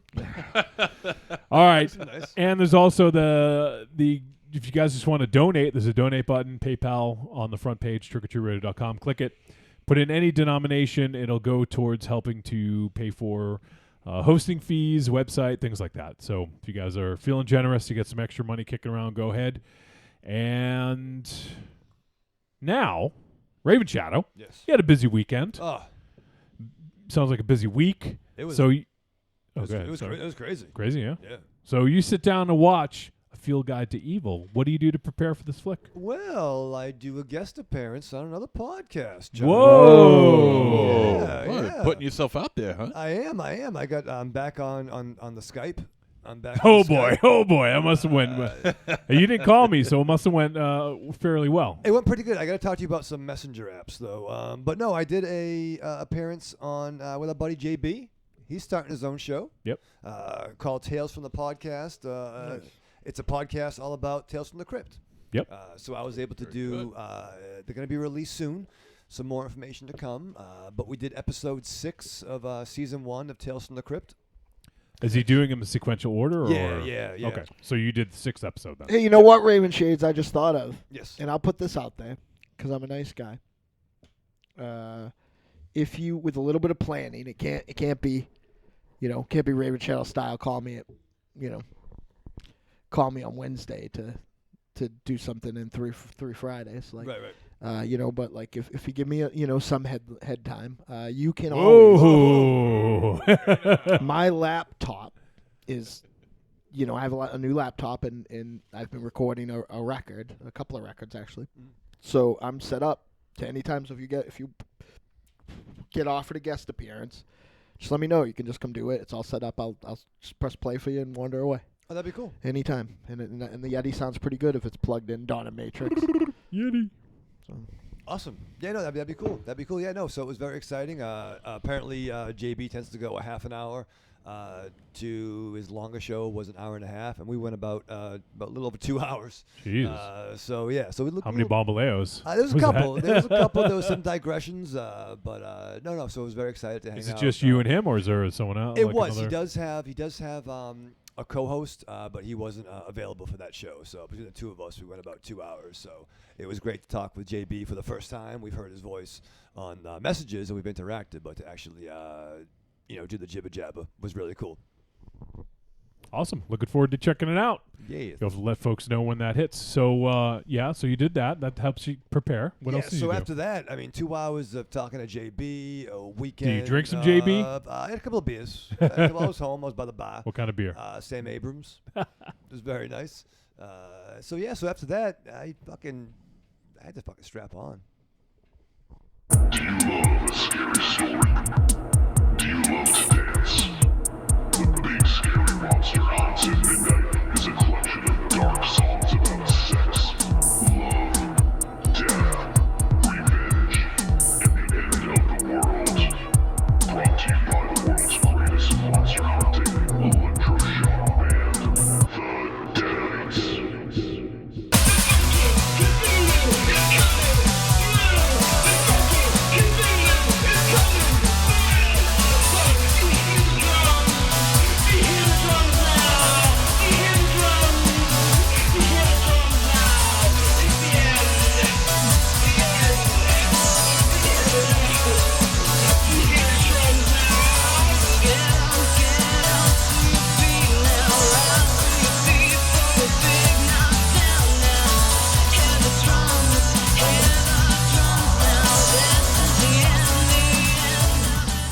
Available on iTunes, Google Music, Amazon, CD Baby, and all other digital distribution sites. Hey there, this is R.A. Salvatore, call me Bob, and you're listening to Trick or Treat Radio.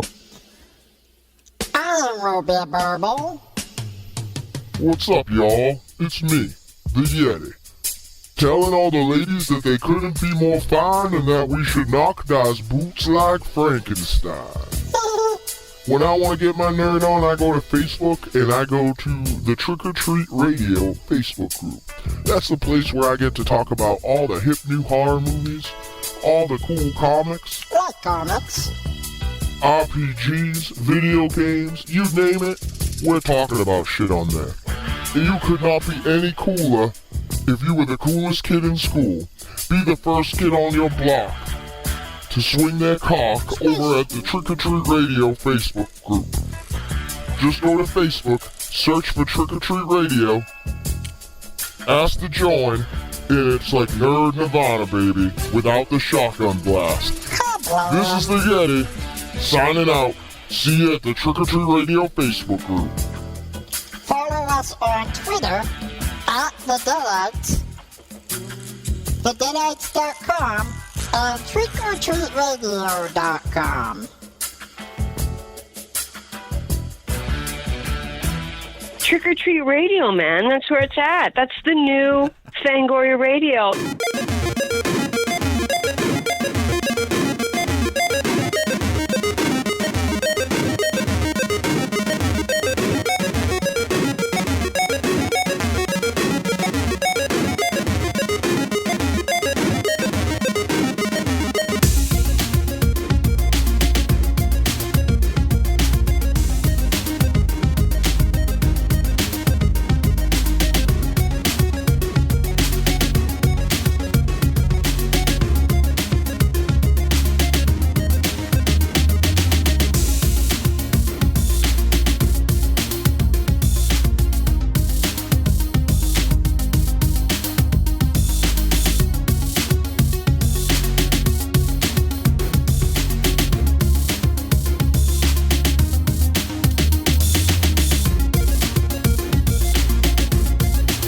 All right, we're back on Trick or Treat Radio. Oh, that was a fast one.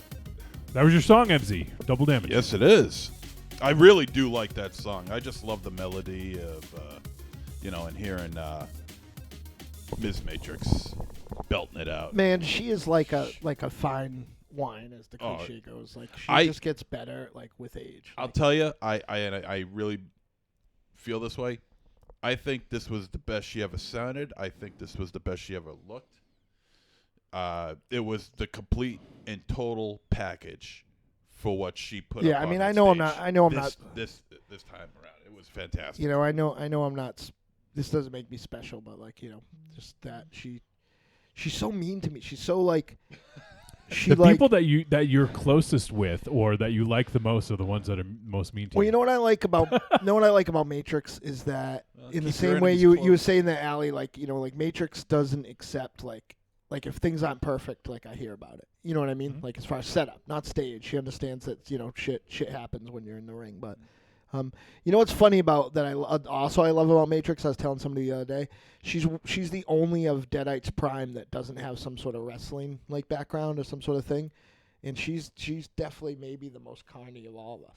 So I won't say the names, right? But Tiny and I, for the first time ever. Oh, we were interviewed in the Telegram and Gazette. You can track that down. We'll put it down. I thought that was a great interview. Tiny and I, for the first time ever, used our real names in press. And she said, "Can we use a real name?" And everybody said yes, right? And this is exactly how it went. Sean Mike, right? Mike, and then it gets to her, and she goes, "Jane Smith." Your last name is Bubba Butt? She totally fucking used her fake, her Connie, her other Connie Yeah, name. Yeah. I was just right there. I was like, "You motherfucker!" Like, Well, I guess if you got a name like that, you can use it. she is like the most carny of all of us. Like, so I'm very impressed. I think I did good. And you know what? If I did real quick, I am very proud of her and Oracle in the sense where like I feel like I had nothing to do with their talent, but I think their locker room etiquette comes from me. So I think that's something. Their I'm very locker proud room of. etiquette? Yeah, like I think that I think they act right. Oh, I thought you were talking about like behind the scenes talking like locker room etiquette. Like locker room talk. Yeah, locker room talk. Like No, Trump's locker room no, talk. No, but like they're like the way she treats people backstage and the way, you know what I mean? Like she's like a, very polite and like very, not to me, but like, so I think that is one thing I'm very proud of. She shakes everybody's hands. She knows all this, like the door guy's name and the She didn't shake bartender's my name. hand. Well, she doesn't give a shit about us, but Well, I got a hug. yeah. So I gotta get a picture of it, but I have the best picture of me and her ever. I love it. I want to hang it on the wall. Here? I think I got a couple pictures of you too. Maybe it's Brave Chatter will allow that to stay up. What? All right. So we got a movie to talk about. We're gonna Oh, talk. you didn't tell me that fucking joke that I didn't understand. I forgot. No, I did. I did explain it. You got it. I didn't. The national song. Oh, right. Yeah. So Here's a great picture of Round Trip Jones with Miss Matrix. he's handsome, huh? Though it looks like from Halloween. I look like I'm stalking her. All right. Field Guide to Evil. This film is rated R. It is an hour, 57 minutes. It is a horror anthology. And we'll go over the directors as we talk about each one because there's several shorts. And the film stars Bridget Minishmare, Sarah Navratil, Gillian Vanover, Jesse James Baldwin, Claude Duhamel, Paul Ford, a bunch of other folks here. And all the other motherfuckers. All the other motherfuckers.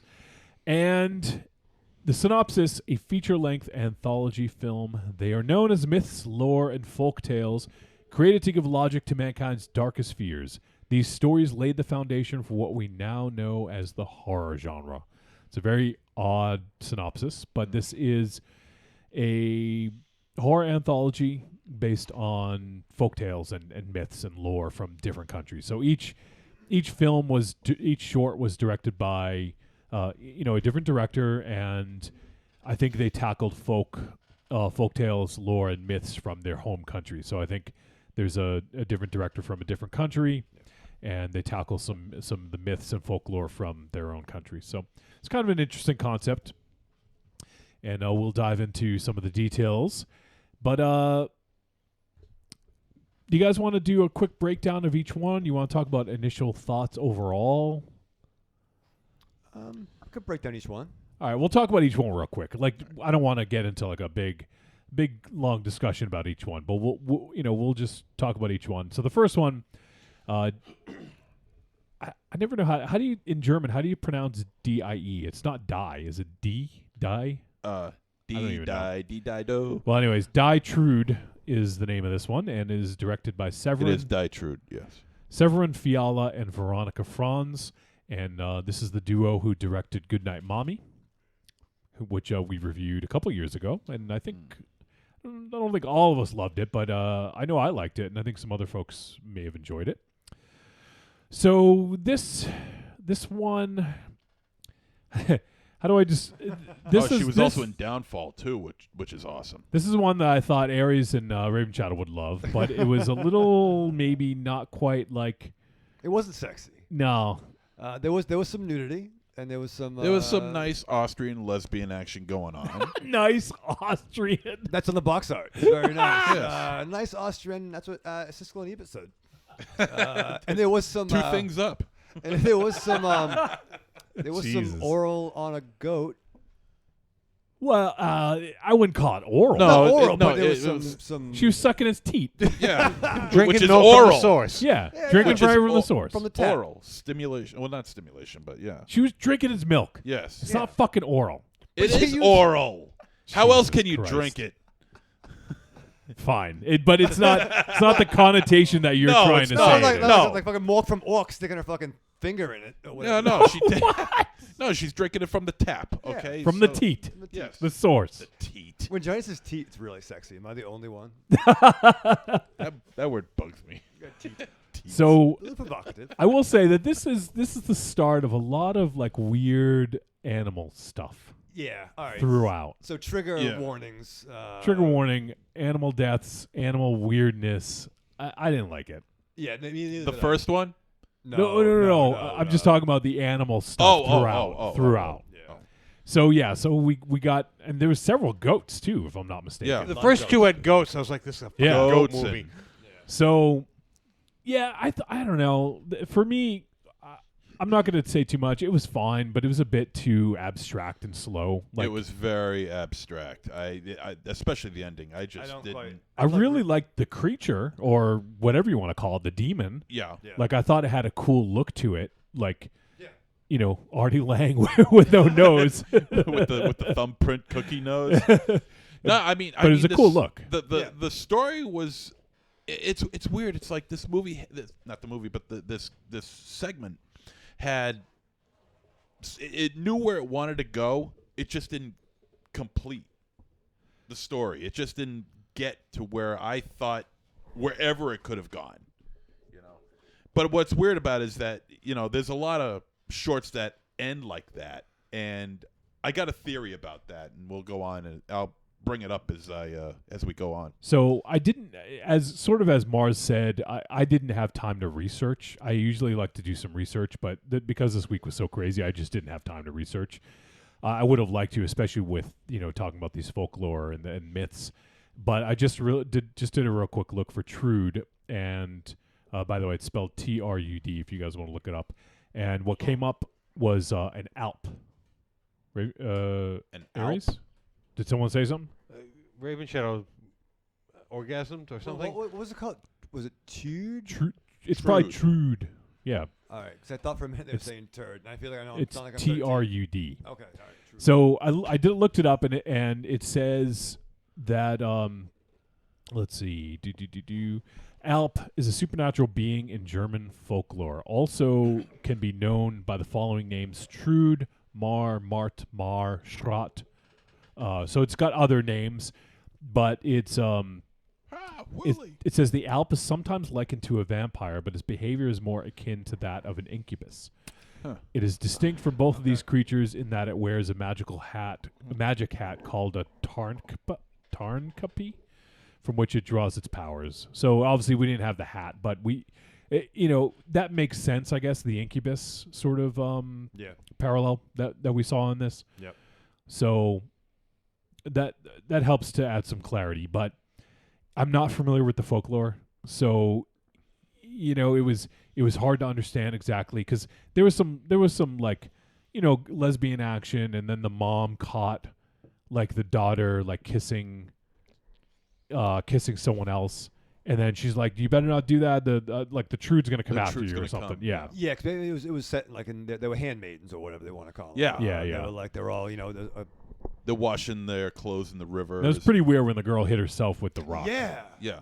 Well, To create there was a reason why. I for know, that, I know. But Mars, you're raising your hand. I got another definition here. An Alp is also a small furry alien that eats cats and runs amok willy. That's Alf. Oh, sorry. Willie. I think it's about time for an Alf reboot. Anybody else? They actually they Long are overdue. They are gonna reboot it. Long overdue. So long as that guy who does the voice is still alive, he should do it.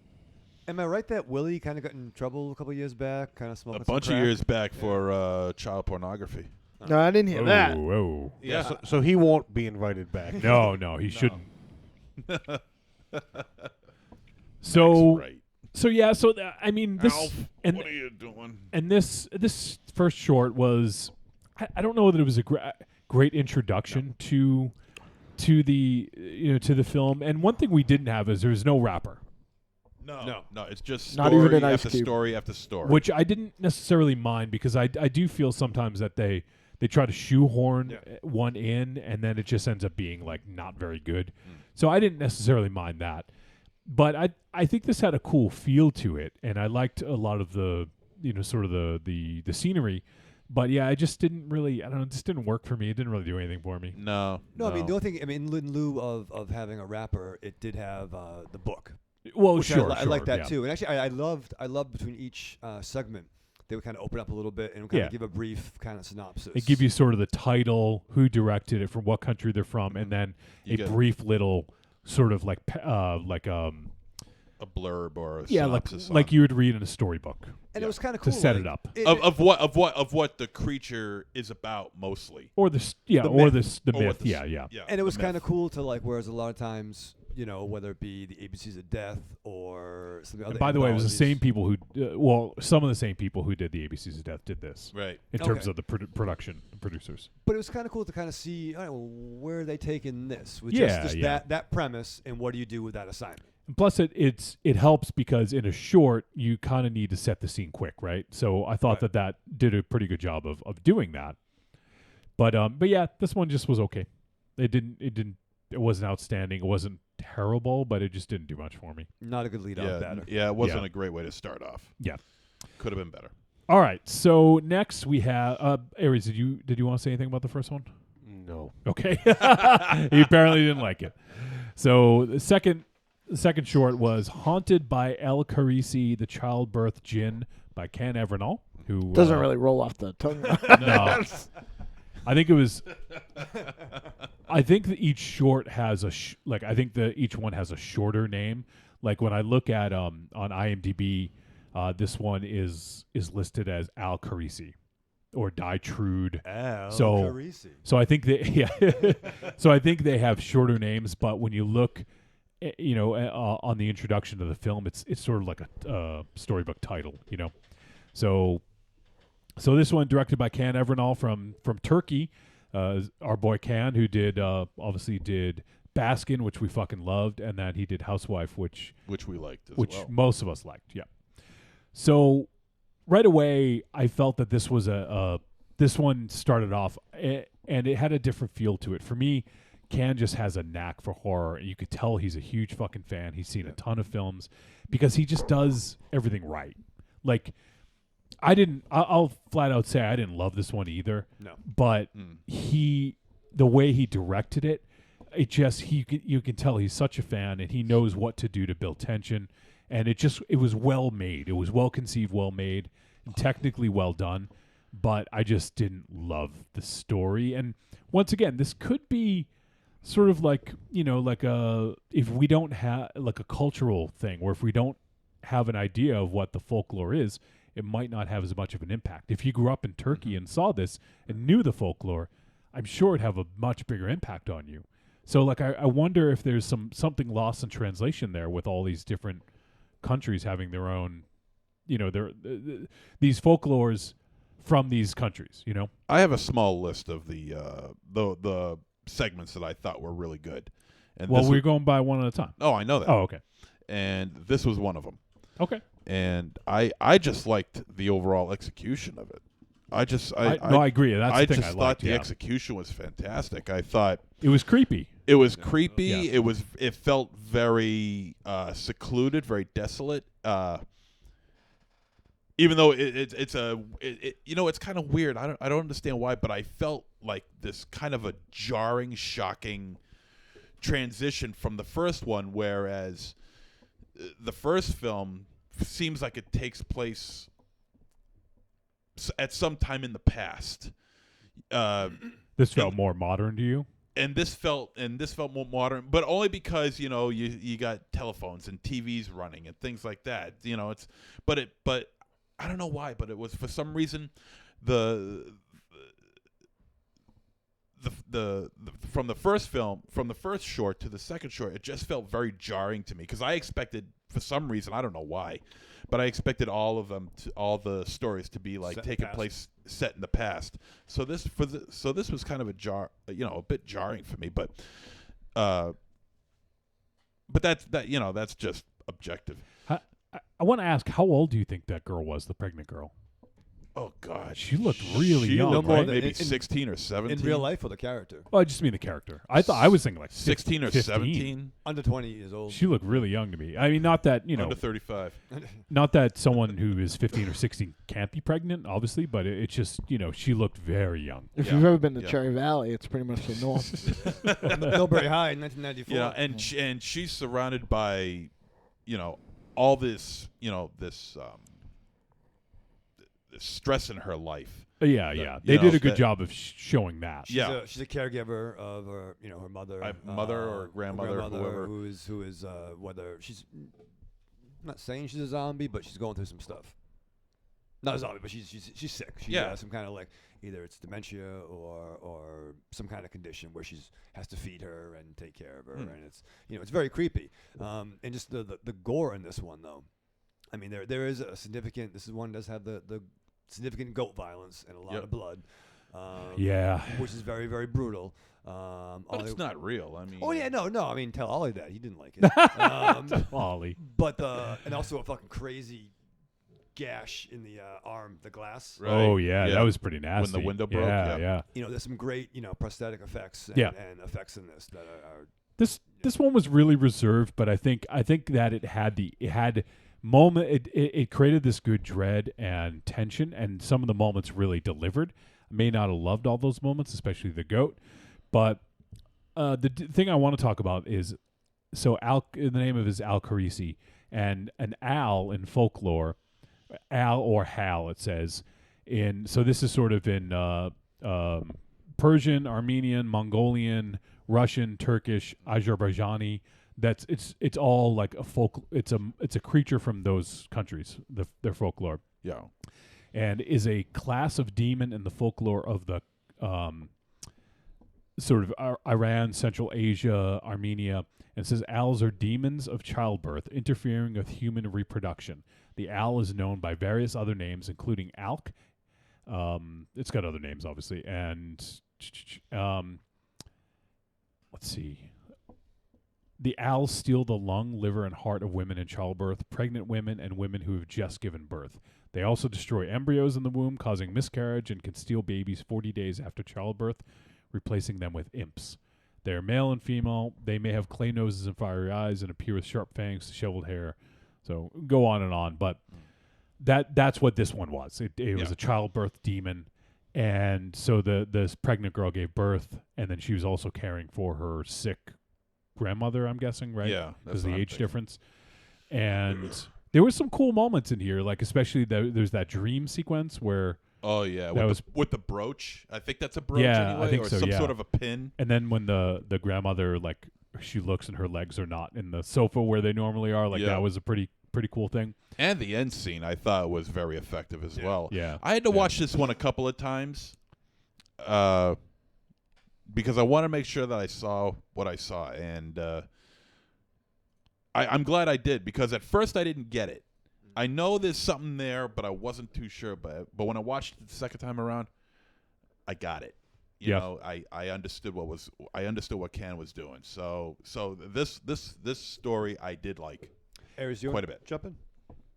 No, not really. I thought you were going to say something. I'm sorry. No, I thought you were going to say something. No, I think Mars has more to say about this movie. Yeah, well, you know what? I mean, Frank, I didn't get it. I found it visually disturbing, not in a good way. Like, I really wanted to shut the movie off as I was watching this. So, yeah. Go continue. More box art. Yes, exactly. All right, so we'll move on to the next one. The Kindler and the Virgin from, I'm going to fuck this name up really bad. Agnieszka. Is that it? Yeah. Okay. Wow, look at you. Oh! Right? Yeah. What's the last name? Smith. Jones. Yeah. I think I got fucking Agnieszka, right? Yeah, you did. Yeah. All right, you're off the hook. It's Polish. Yeah, she's Polish. Smolniska, I think. Yes, she is from Poland, and she directed the film The Lure, which we almost did, but we didn't do it. So, The Lure got a lot of, got some pretty high praise in the festival circuit and also on VOD. So this one this is one I had to rewatch, actually, like the end a couple times to like, I wanted to make sure I understood it correctly. But this is, so basically there's this, I don't know what you'd call it. I don't know if she was a specific creature, but I guess in this case it's the Virgin. Is this the one where it opens up in like a wintry? Yeah, and then the guy. Yeah, and the girl jumps on him. Okay, yeah, okay, all right. Yeah. And basically tells him what, like, if you eat the three hearts of people who had just recently died, you'll like gain all this knowledge. You win wars, or you're more powerful. Essentially, it'll make you stronger. Mm-hmm. So it was interesting setup, and the dude does the deed, right? Like he starts eating some hearts, and I don't know. I just don't have a lot to say about this one. Not a lot happened. I thought it was fairly interesting, but it just it didn't really like move the needle for me. Yeah, like I'm already a little lukewarm on this film, and this one didn't do anything for me in terms of like moving the needle in a good direction. Yeah, I don't remember too much about it. This thing, this short was dead on arrival. Wow. Okay. Raven Shadow, you have anything else to add about this one? I'm pretty much on the same page. I mean, Yeah. it was shot. Like I liked how it was. Yeah, look, they all look good. Yeah, they all it was- look good. Yeah, they all look None of these looked bad. Yeah. No. yeah. They all looked great. But once again, you're only given so much time. I don't know if they chose their own premise or if they were assigned it, or I don't know how that worked. But It was yeah. country specific. Yeah, right? I would imagine Oh, they, yeah. they were able to choose their own folklore. That's my guess. Without seeing it, Raven Shadow has a great point about just this subgenre in general, right? Like, it's fucking hard to do one of these and hit it out of the park. Like, Oh yeah. like what You you're have looking limited for the most budget is that, with yeah. 15 to 20 minutes tops. Yeah. Like how much like in most low budget films, you get 15 minutes of gore or horror, right? Right. But you need to fit 15 minutes of exposition in there too, so it's not an easy thing to do. Yeah. So this one just didn't really work for me all that much.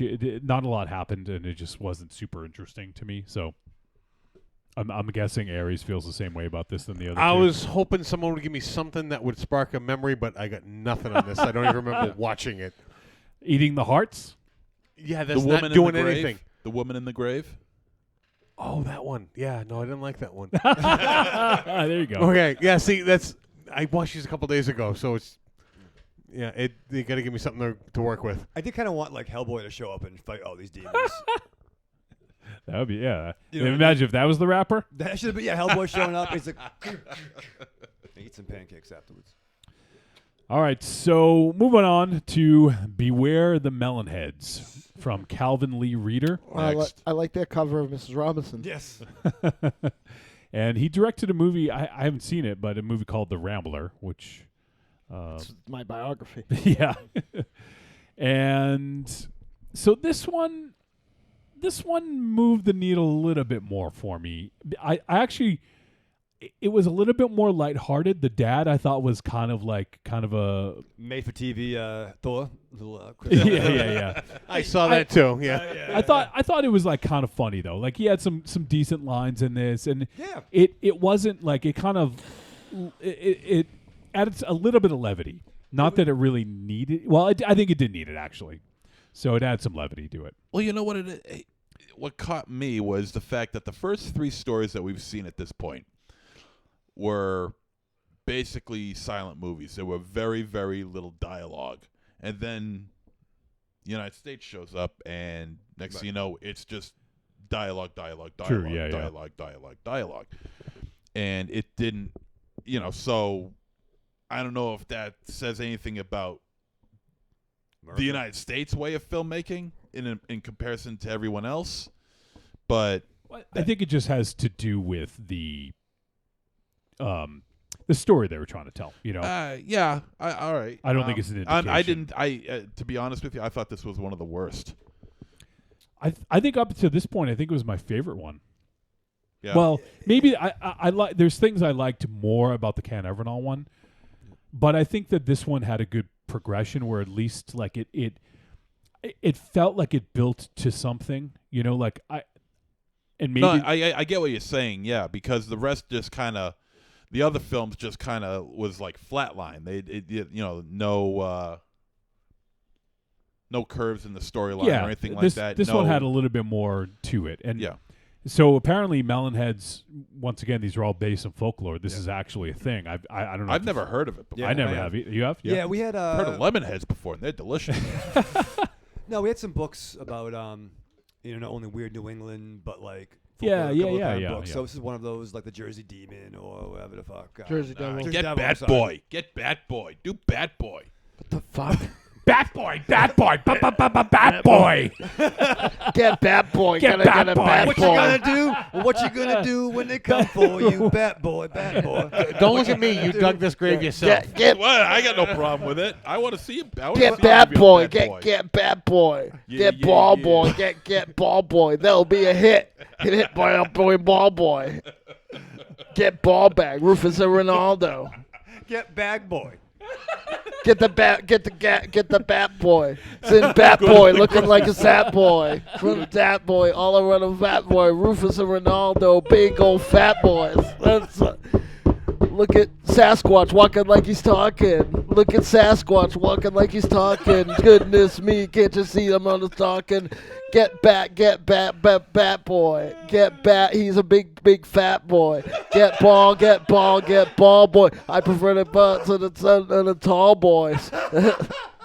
You've been having this one on deck for some time, haven't you? No. Who can fucking plan for that? He made it up off of something you said, you idiot.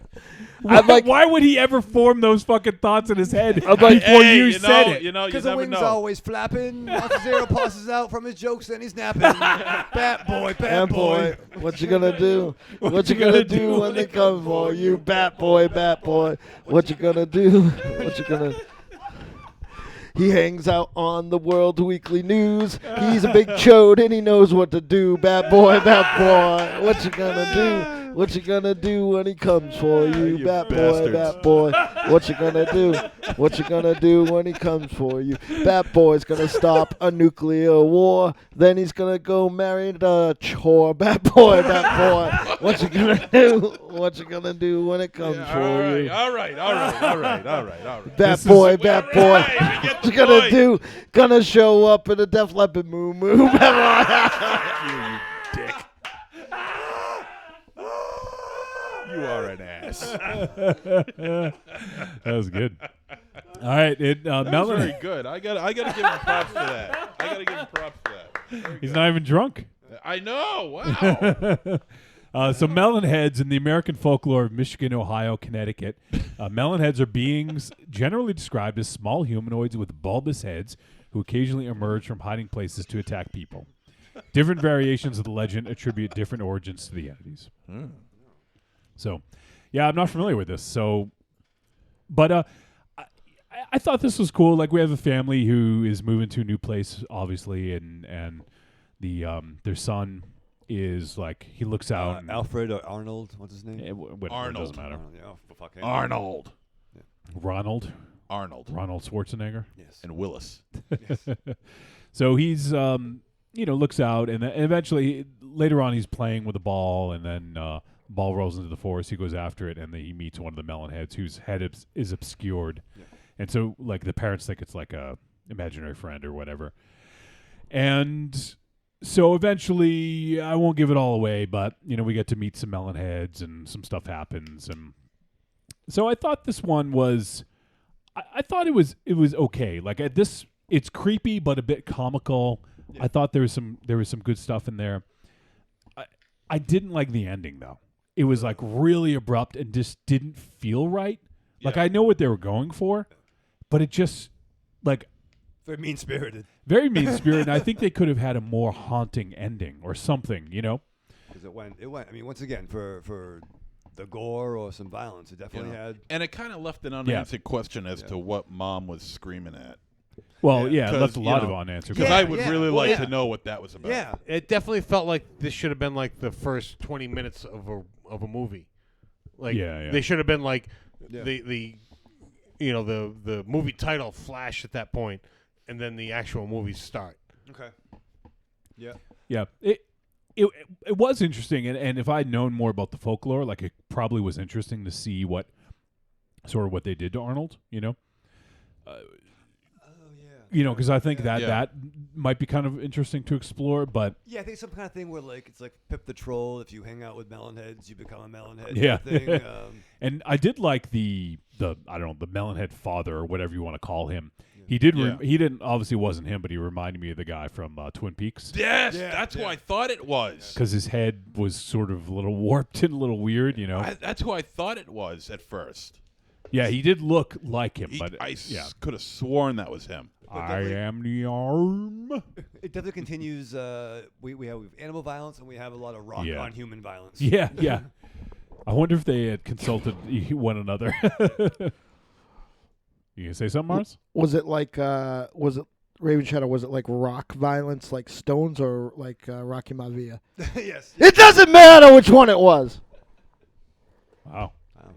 All right. Calm down. A lot of hysteria going on here in the room. You can just hang that microphone up. You didn't see the movie.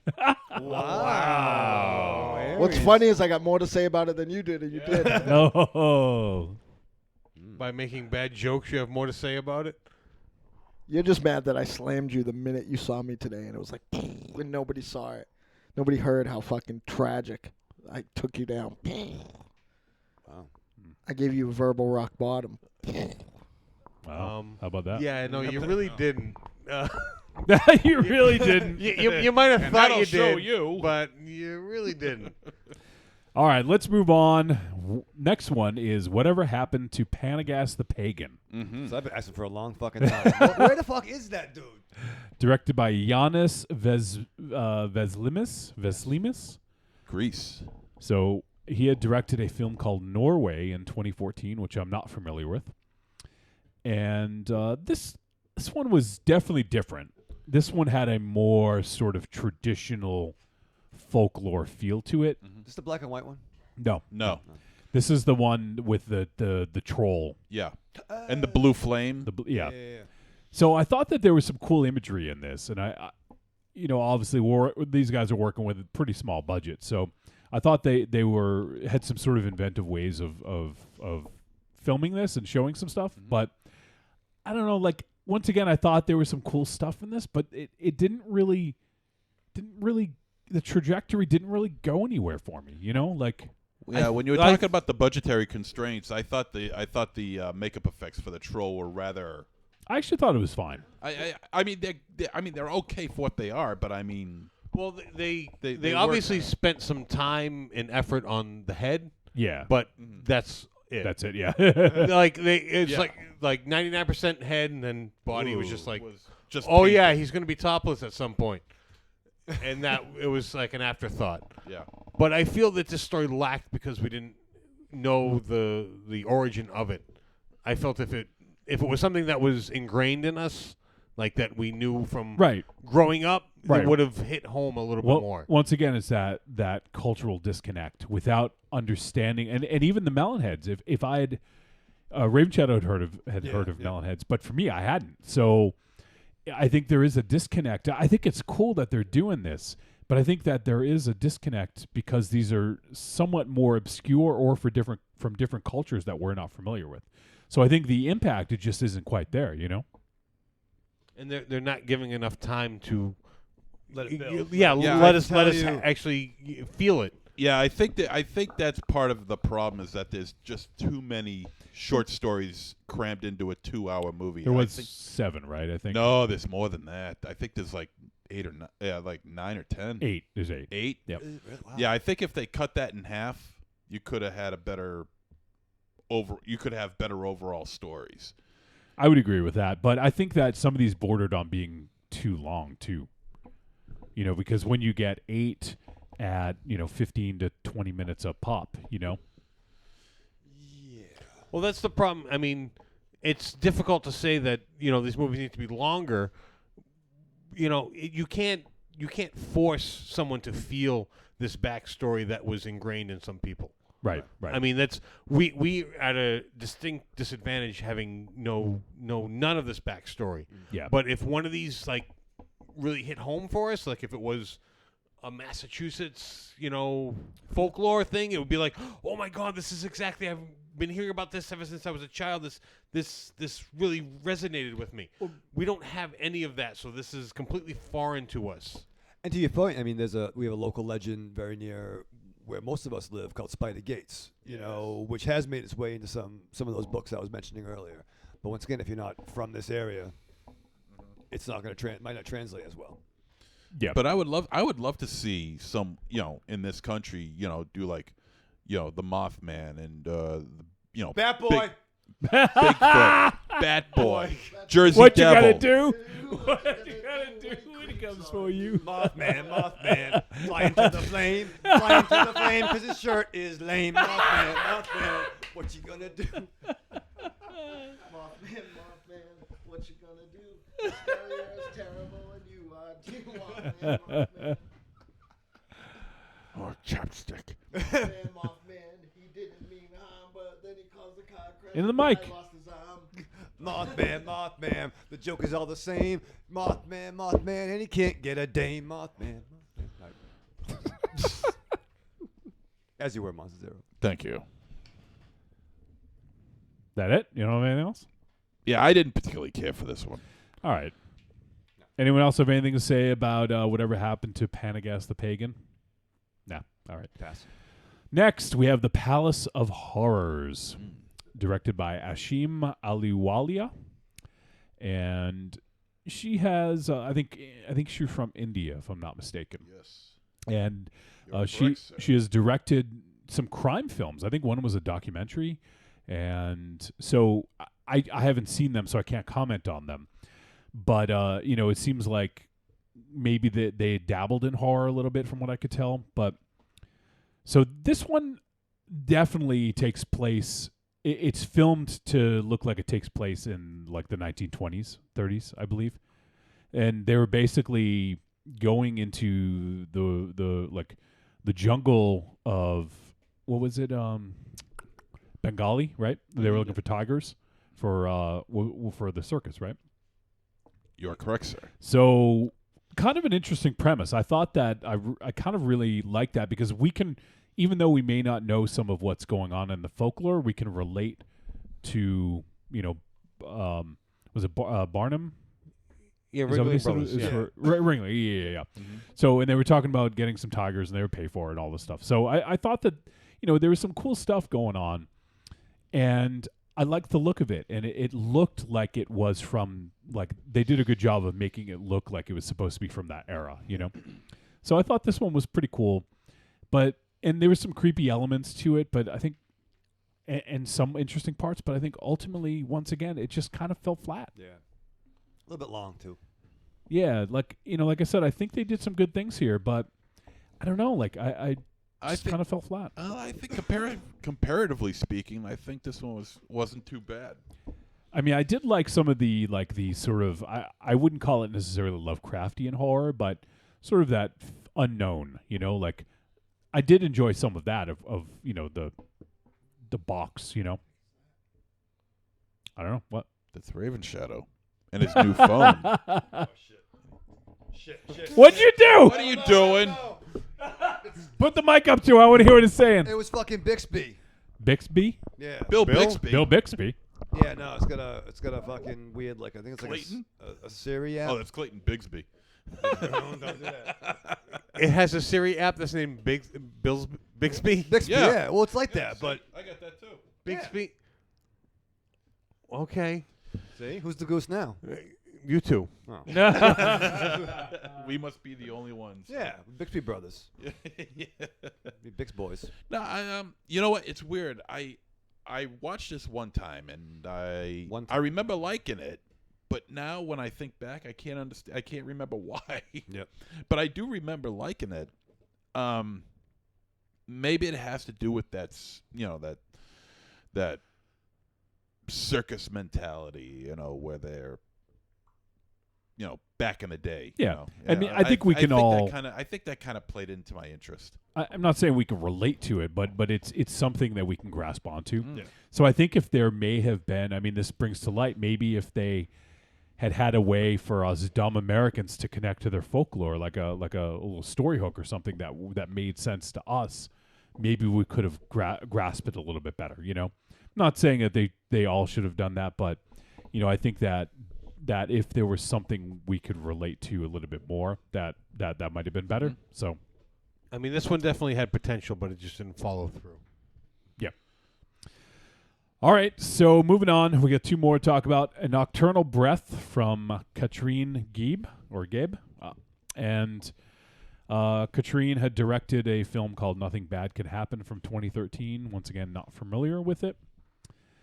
And I'm trying to remember which one this one was. Wow. Oh, okay. This is the one with the mouse. Oh, yes. Okay. All right. So. And the dog. Yeah. Okay. Yeah. Yeah. So where it's like the boy and the girl, the brother and sister. Brother and sister. Yeah. Yeah.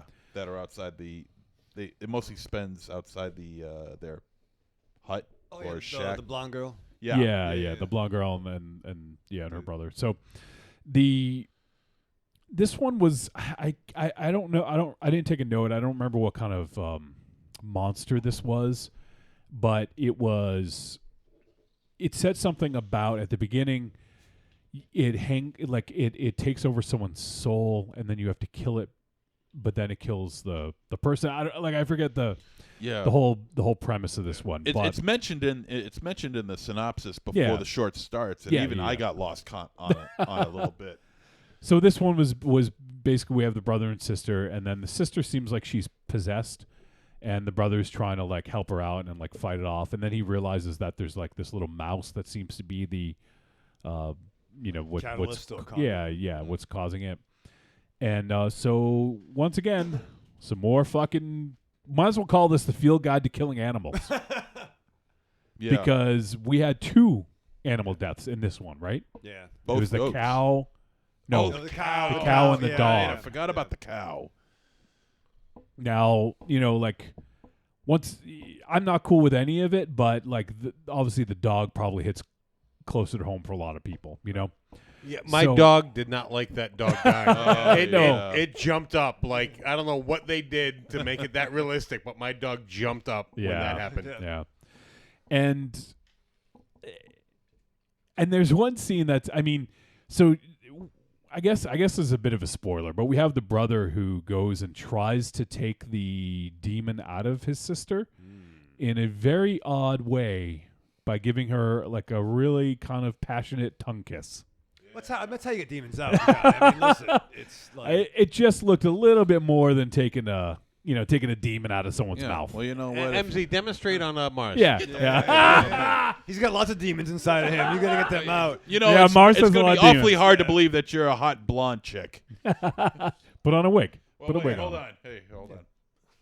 Yeah. He's grabbing my whiskey. Oh yeah, he's grabbing Mars. Just take your pants off. It's fine.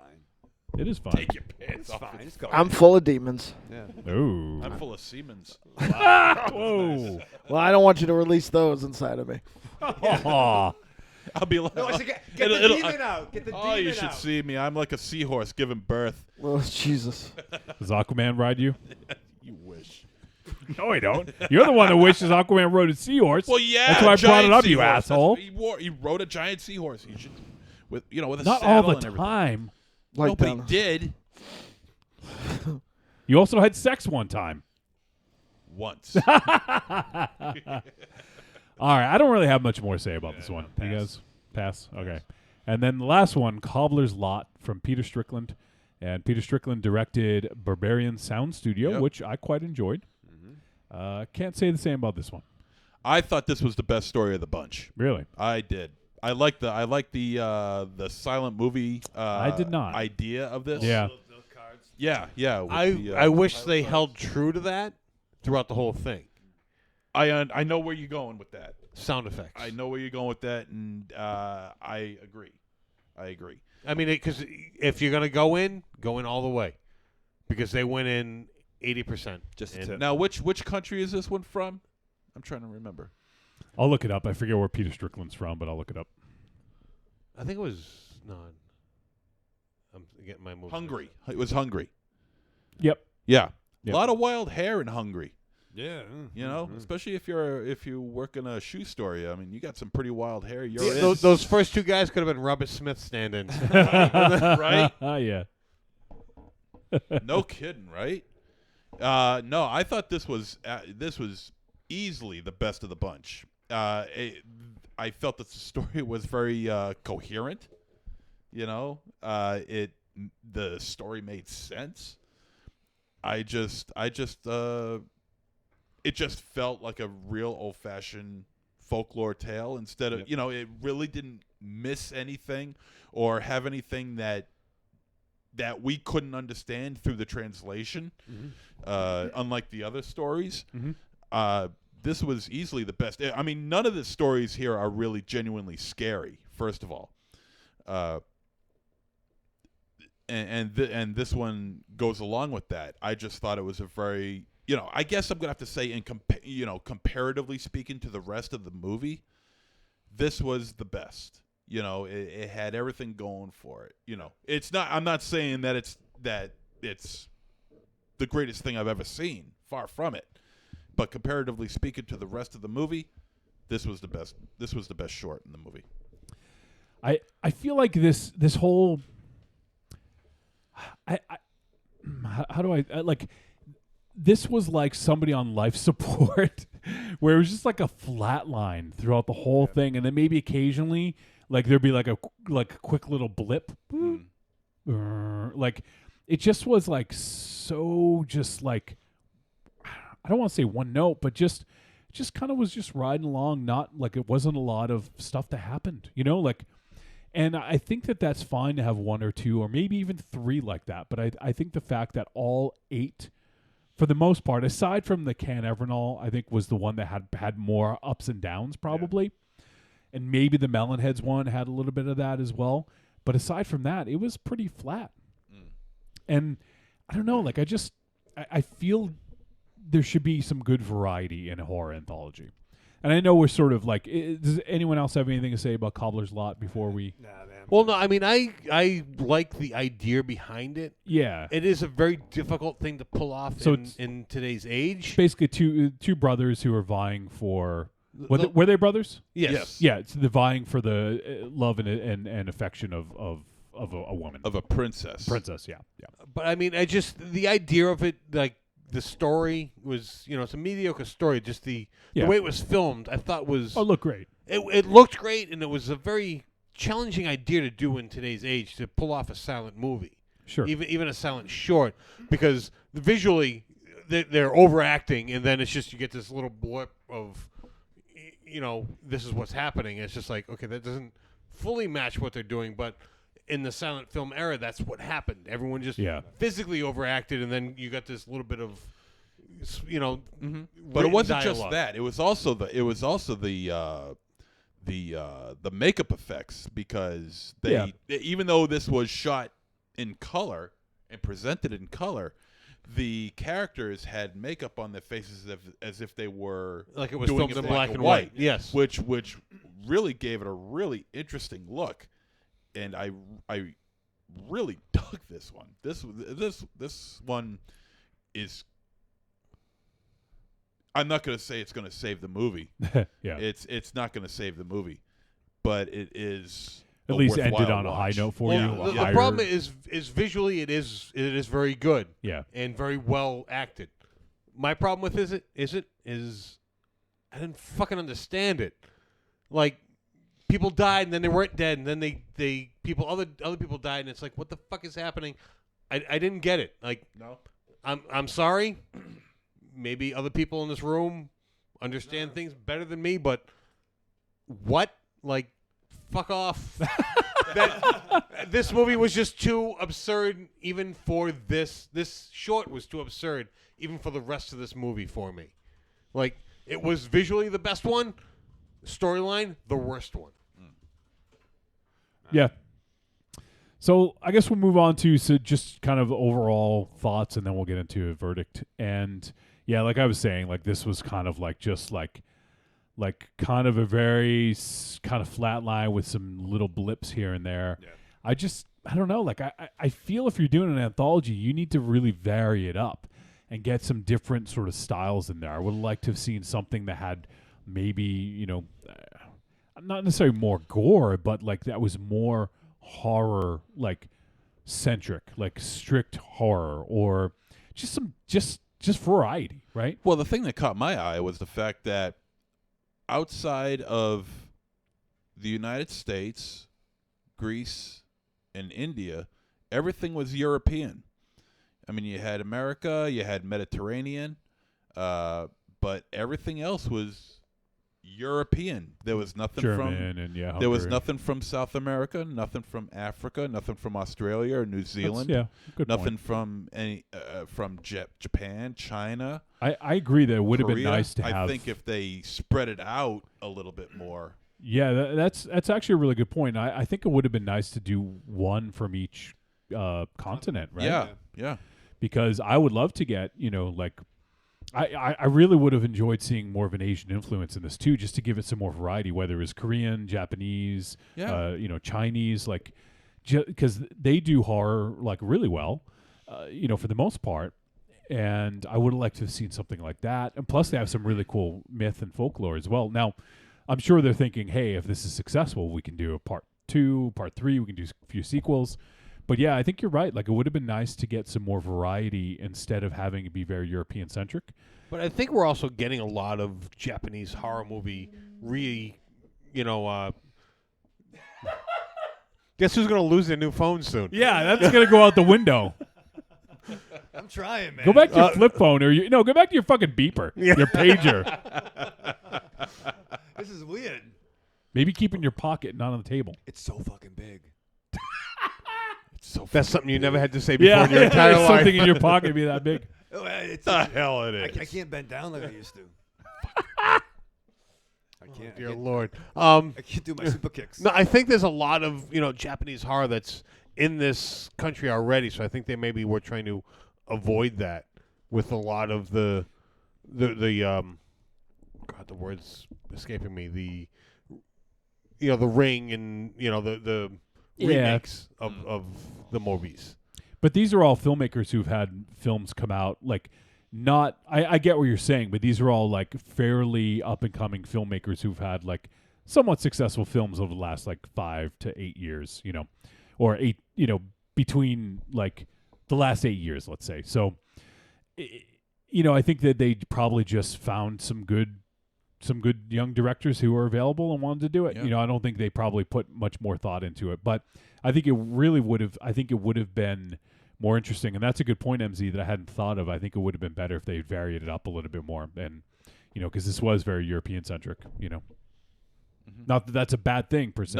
No. But it might have added spread some it more out. variety to the feel of it. Yeah. Because, if you're going to keep it European-centric, why do you have India? Why do you have Greece? Why do you have the United States? I also feel the title didn't do it any favors. I think it would have been better to have it be something more like a map, or using the idea of a map. No, just something. Field Guide to Evil just doesn't tell me much. Like ABCs of Death is very descriptive of what they did with that. I think this could have been better if it had like folklore or myth in the title.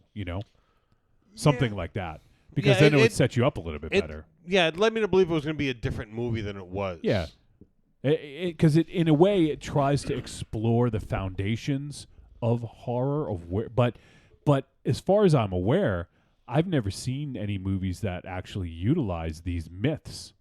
Like, I've never seen a movie about melon heads or. So here's the thing. So now we talked about a little before how some of our problems with it were we're not familiar with the myths, right? Yeah. But then we go back to how much have we always fucking seen, like, fucking Dracula's again or zombies again. Oh no, I don't want to see that. I agree. I totally agree. Yeah. So I don't know. It's almost like and I'm not criticizing what we all said, but is it damned if you do, damned if you don't. Exactly, from a filmmaker's point of view, where. No, what I'm saying is I'd like that they explored these, but there is a cultural divide because we just don't get it, right? Right. Like I don't know what an Al was. I know who Al Cool is, but I do. Yeah, it's like you gotta when I was growing up. It's like you gotta take a course in worldwide folklore in order to understand what was going on. Well, so that lies the problem is that there's no backstory to these. Let's take Candyman. I don't know if that's fictitious or Goddamn Candyman. If that was real. But you watch that movie, they set you up for that movie, and you're vested in that movie. Well, here's an example, and I don't know if you were. I don't think you were around for this, Aries, but you guys remember the movie Demon? It was the wedding and the guy Yeah. like that was like sort of like a Jewish like jinn or something like that. Yeah, I remember. And I don't think any of us really knew anything about that, but like it did a really good job. Now, obviously, it's a feature film as opposed to a short, but it did a really good job of just giving you insight into what was going on, enough to get it. You know, where like Panagast the pagan, like I don't know, like you know, like right. no idea. And watching it, we have no idea who the fuck Panagast is. You know, so it just might as well be another like John, you know, or Jim. Like there's no weight to that name, you know, and so I think that is a bit of a problem because they're if you know the story, cool. Like then maybe you can grasp onto it and like, oh well, like I already have like a knowledge of who this character is, so cool. Like I know what's going on here. Yeah. But if you don't know a damn thing, you got to be able to jump in and get to know what's going on. So I think that was a failing on this film's part. And once again, like you said, like it is cool. We don't want to explore the same myths over and over and over. So these were very obscure for most Americans, I would imagine, you know. So while I do appreciate that, there is this sort of divide of not understanding it. So and that's the short. That's the problem with the short, you know. And anthology style, we were only given that certain amount of time to tell your tale. Yeah, exactly. And I don't think it's a failure of the filmmakers if we didn't get it. I think sure. Oh yeah.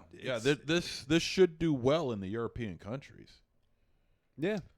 Well, not necessarily. We don't even know how obscure these stories are because the one American one none of us heard of, except Raven Shadow. Yeah, right. And that was all right. But still, that's more than none what of us we that ever matter expected. heard of it. Mars, you're sort of a connoisseur of folklore and monsters. Have you heard of Melonheads? I don't. When you were talking, oh no, that was the album. No, I haven't. So, I mean, 1 out of 5 of us has even heard Are of. Is it spelled like melon? Yeah, like a watermelon. Yeah. Yeah. No, I'll be honest. You're a melon. It's funny. I packed up all those books. I would have brought them next week, but they're pretty cool. I mean, I have a theory about how all these ended, and a lot of them they just were rather stagnant. And I got to thinking that maybe what they were doing is creating the endings for these movies that really don't make that much sense. Well, it's folklore. They don't have an ending. They're true. ongoing tales. But I also got to thinking that maybe it's just, because it's horror, we're not supposed to understand it, because if we I don't agree with that. I think if we understood it, it wouldn't be as terrifying. The fact that we don't understand it makes it a little bit more scary. At least that's the theory that I was. It's not like Lovecraft where it's something more like horrifying than you could than they could possibly show you. It's not something like that. It's just that some of them were very abstract and they didn't really do a good job of kind of telling you or showing you what was happening. Like I'm not saying we're all dummies and we didn't get it, but some of them definitely left a lot on the table. So I don't know. I think anyone have anything else before we head to a verdict on this? Not really. All right. Well, let's do verdict. More than enough. Trick or treat, baby. I wonder if people would say you're a trick or a treat. Trick or treat, motherfucker. All right, verdict time. We're going to let you know whether this flick was a trick or a treat. Any final thoughts we may have? Raven Shadow. Yeah. I wasn't overall. I didn't love this movie, but I'm glad we watched it. I'm glad it exists. And even though if all of these shorts didn't necessarily work for me, I feel that the directors did their job, and I thought it all looked great. Nothing was there was. I don't have an issue with any of the acting, any of the shots, any of the special effects. It just didn't work for me. It wasn't the folktale anthology for me. But with that said, I would like to see more of this, and I am still a sucker for anthologies. Mm-hmm. Even when they're crappy, we've seen our fucking share, but there are some that really knock it out the park. And while I can't say that I would recommend this. Like, I wouldn't be like, hey, come over to the house, let's fucking watch this. You know, get the boys together. I couldn't. Oh, they'll beat the shit out of you. Yeah, well, you know that. But so, like I said, I didn't love it. You may, but I have to give it a trick. But like I said, I want to see more. I was, barely a trick. Barely a trick. All right, Aries. Yeah, I've never been overly fond of anthology movies just because I like to get invested in a character. And these little short stories, they just don't do it for me. They once I start getting into a character, they switch over to me. So, for all in all, I'm not I'm not into those movies right off the bat. But even that aside, this movie just wasn't. A lot of these stories just weren't complete thoughts in my mind. They should have been longer, either part of shorter.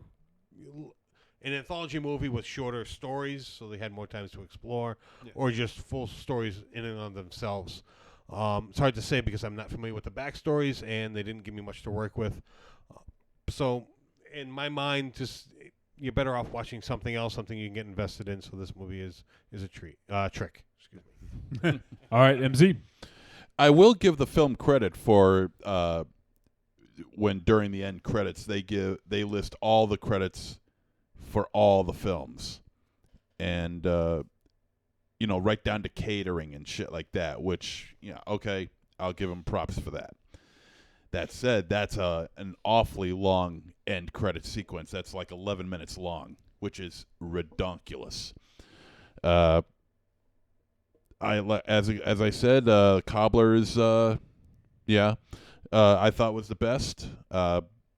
Everything else was rather stagnant, although Ken Evernall's was clearly the runner-up in that, as far as I'm concerned. The rest were pretty stagnant, pretty flatline.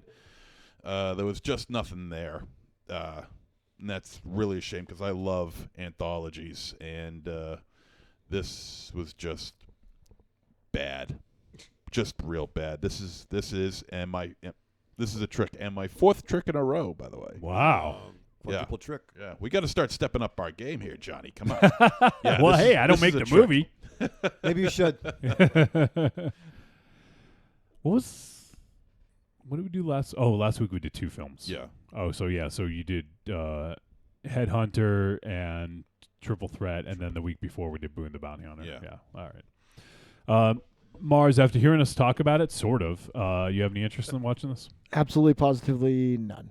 You should, so you can properly do top 13. I am intrigued about the Melonheads, though.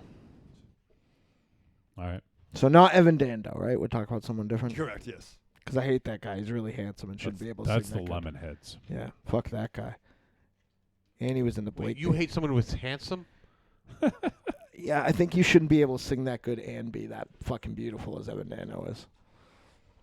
I'm sure he's not. If Kip Winger could do it, Kip Winger is not beautiful. He's kind of handsome though. I'm gonna look up Evan Dando now. He can't be that handsome. He was. Oh, I don't know. Who cares about now? He's not a young boy anymore. He doesn't care. What do you think right there, Mars? You see him? No.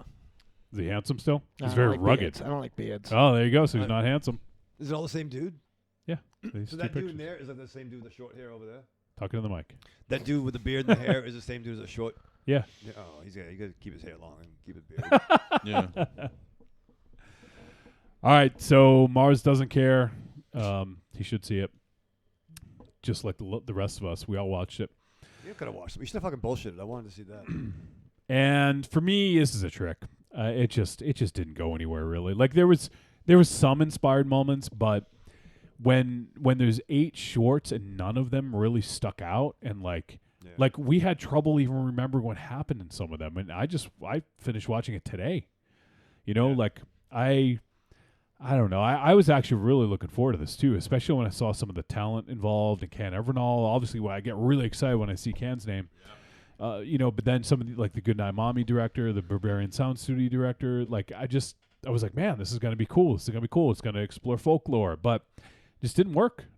And it was really like I said, it just was this sort of like just driving along on a fucking Sunday driver, like 30 miles an hour, like every once in a while slamming your brakes, like for a little excitement. But yeah, I don't know, it just didn't really do much for me. And there's way too much fucking animal death, like way too much. Like I think if you're putting a series of shorts together for an anthology, you got to like have some conversation about, okay, well, you have an animal death and you have an animal death. You can't have one. Like, you can't do it. You like, get an animal death, and you get an animal death, and you get an animal death. But no, that's actually a really good point, Johnny. I mean, like, there has to be some kind continuity. Of, a producer or some kind of fucking, or what do you call it, editor, someone to be like, all right, listen, Cam gets one, whatever the fuck. And enough of the rocks. But one thing about this, too, is so it was produced by Ant Timpson, who did the ABC's Death. Yeah. And also Legion M. Are you guys familiar with Legion M? The name, first Ant stood out to me. And the Greasy Strangler. And then, oh, yeah. And also Deathgasm. Yep. Yeah, he's done some good stuff. So he's had some good stuff on his resume. But this was not. What I wanted to point out is Legion M. Are you guys familiar with Legion M? No. So Legion M it's sort of this, it's crowdfunding. It's a crowdfunding production kind of deal where they'll source from the crowd, and you can get, like, you're a producer if you contribute and help. And so it's almost like it's this company that was created by some Hollywood people who basically you get to be the producer of the next big film. And they actually produced Mandy. Legion M had a hand in Mandy. That's where I remember it now. And so, I wanted to look into it. I signed up for it just to kind of see. So I get emails from them and just kind of like, oh, here's another opportunity for another round of funding for our next film. So I think it's a cool thing. But the thing is, like, the thing with that, I don't know how much say each individual person has. Like, I don't think, like, someone who contributes $5 has a say in what fucking happens. Like, maybe there's, like, a popular vote. I don't know how they do it. I don't know if people who contribute even have a say. I do think it's an interesting concept, and I think it might pick up some more steam, and I think we could see more of this sort of thing. But, I do feel, for better or worse, it's good to have a producer who has final say about what happens. Like Raven Shadow, we know all the fucking horror stories about John Peters, right? Was that his name? Yeah, right, exactly. With fucking Superman and the fucking spider. Like, so we've heard the horror stories of someone who just gets this fucking bug in their ass about doing something, and they want to do it for every fucking movie. So, like, he wanted to do it for Superman Lives, and then he finally got to do it in Wild Wild West. This fucking spider. We actually had this conversation on JB's show, exactly, where you look at fucking the Christopher Reeve movie, or if you hear the Kevin Smith, spoken word stuff. John Peters was on from the Christopher Reeve flicks all the way up to the Henry Cavill stuff, Man of Steel. He's still a fucking Superman producer. Which is crazy because he was, and this is my favorite thing that Kevin Smith has ever said, and I say it about a lot of other things. He was Barbara Streisand's hairdresser. He's a hairdresser. Yeah. Which is crazy because in Hollywood you fail upwards. Yeah. Oh, yeah. And I've heard Kevin say that. Yeah, absolutely. Wow. It's fucking ridiculous. So that's what I mean. Like, so for better or worse, I think it might be good to have, and maybe Ant Timpson was that person. Right. Maybe he was the one who did have final say, but I don't know how that happens with Legion M. Like, if some people have more say than others, or if the people who run it are the ones that have say, and the people who contribute just like believe in them. I don't know how that works, but and I'm not saying that Legion M is a bad thing, because obviously Mandy came out of, they helped fund Mandy, so obviously that's a great fucking thing. But I do think that this film lacked cohesion, or it had too much cohesion. Maybe that's the point. Is that I really think they could have. The films should have had different, like, more variety to the feel of them, where a lot of them felt very one note and just sort of like dragging along. So I think, I think that's all we got to say about that. We've talked a lot about this flick. So that is it for our discussion of The Field Guide to Evil. We're all pretty down on it. Yeah. So if you guys really love horror anthology and you really enjoy folklore from, different countries, by all means, give it a watch. You may have may have a different experience than we did, but for the most part, these are just pretty mundane. meh. Like, that's probably the best word I can think of, is they're very meh. Very beige. Yeah. Aries likes beige things, though. So, no, He does. it couldn't have been beige. All Aries food is beige. It's true. He stared. Agoro's gonna mark out because we were just talking about this at dinner. What, everything being This beige? was a revelation for El Goro. All right, so that is it. Now, let me see what we're doing next week. All right, so hopefully this one goes over better. Especially MZ's got 4 tricks in a row. So next week, we're going to do a film called The Wind from IFC Midnight. It is a horror western. The Wind. Yep. And synopsis, a plainswoman faces the harshness and isolation of the untamed land in the western frontier in the late 1800s. So I saw some pretty good chatter about this one. And it's just under 90 minutes, Mr. Runtime. Nice Bombaleo. Nice. Perfect. So we're going to do The Wind. Always interested in Western horror. So that's what we'll do next week. We usually do pretty good when it comes to Western horror too. So far, aside from, it wasn't a Western, but what was that fucking one? Killer Be Killed was okay. What was that one with the? And the director was awesome. Yeah. We had the director on.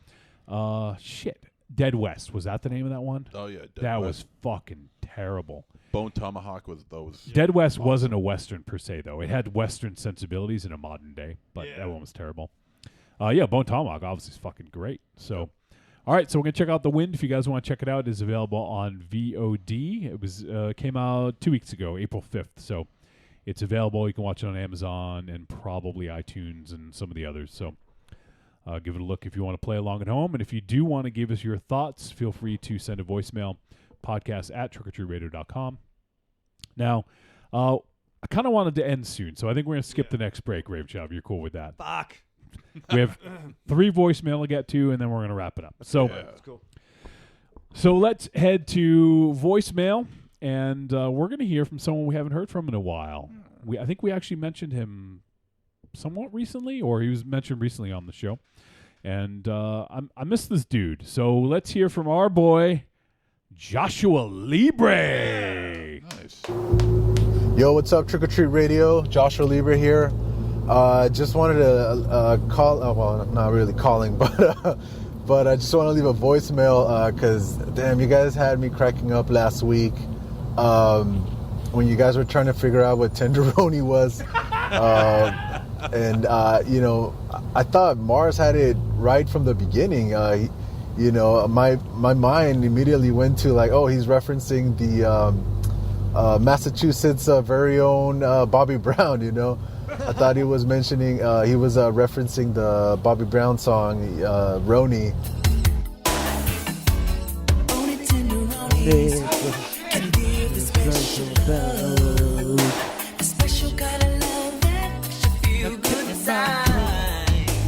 Yeah, so that's what my first thought was when he mentioned it. But man, I didn't know it had all these other definitions, so that was pretty educational last week.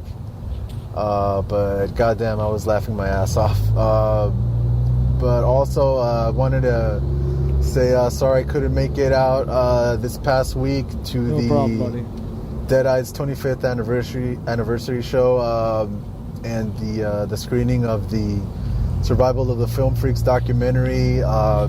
Taxes really fucked me this year. Yep. So I had nothing, man. I was broke as a joke. But hopefully I can go for Rock and Shock. Nice. I'm planning, scheming to make it out there, and hopefully we can all hang out if I go. What else? I was gonna say, Drag Across Concrete. That shit was dope. I really, really liked that movie.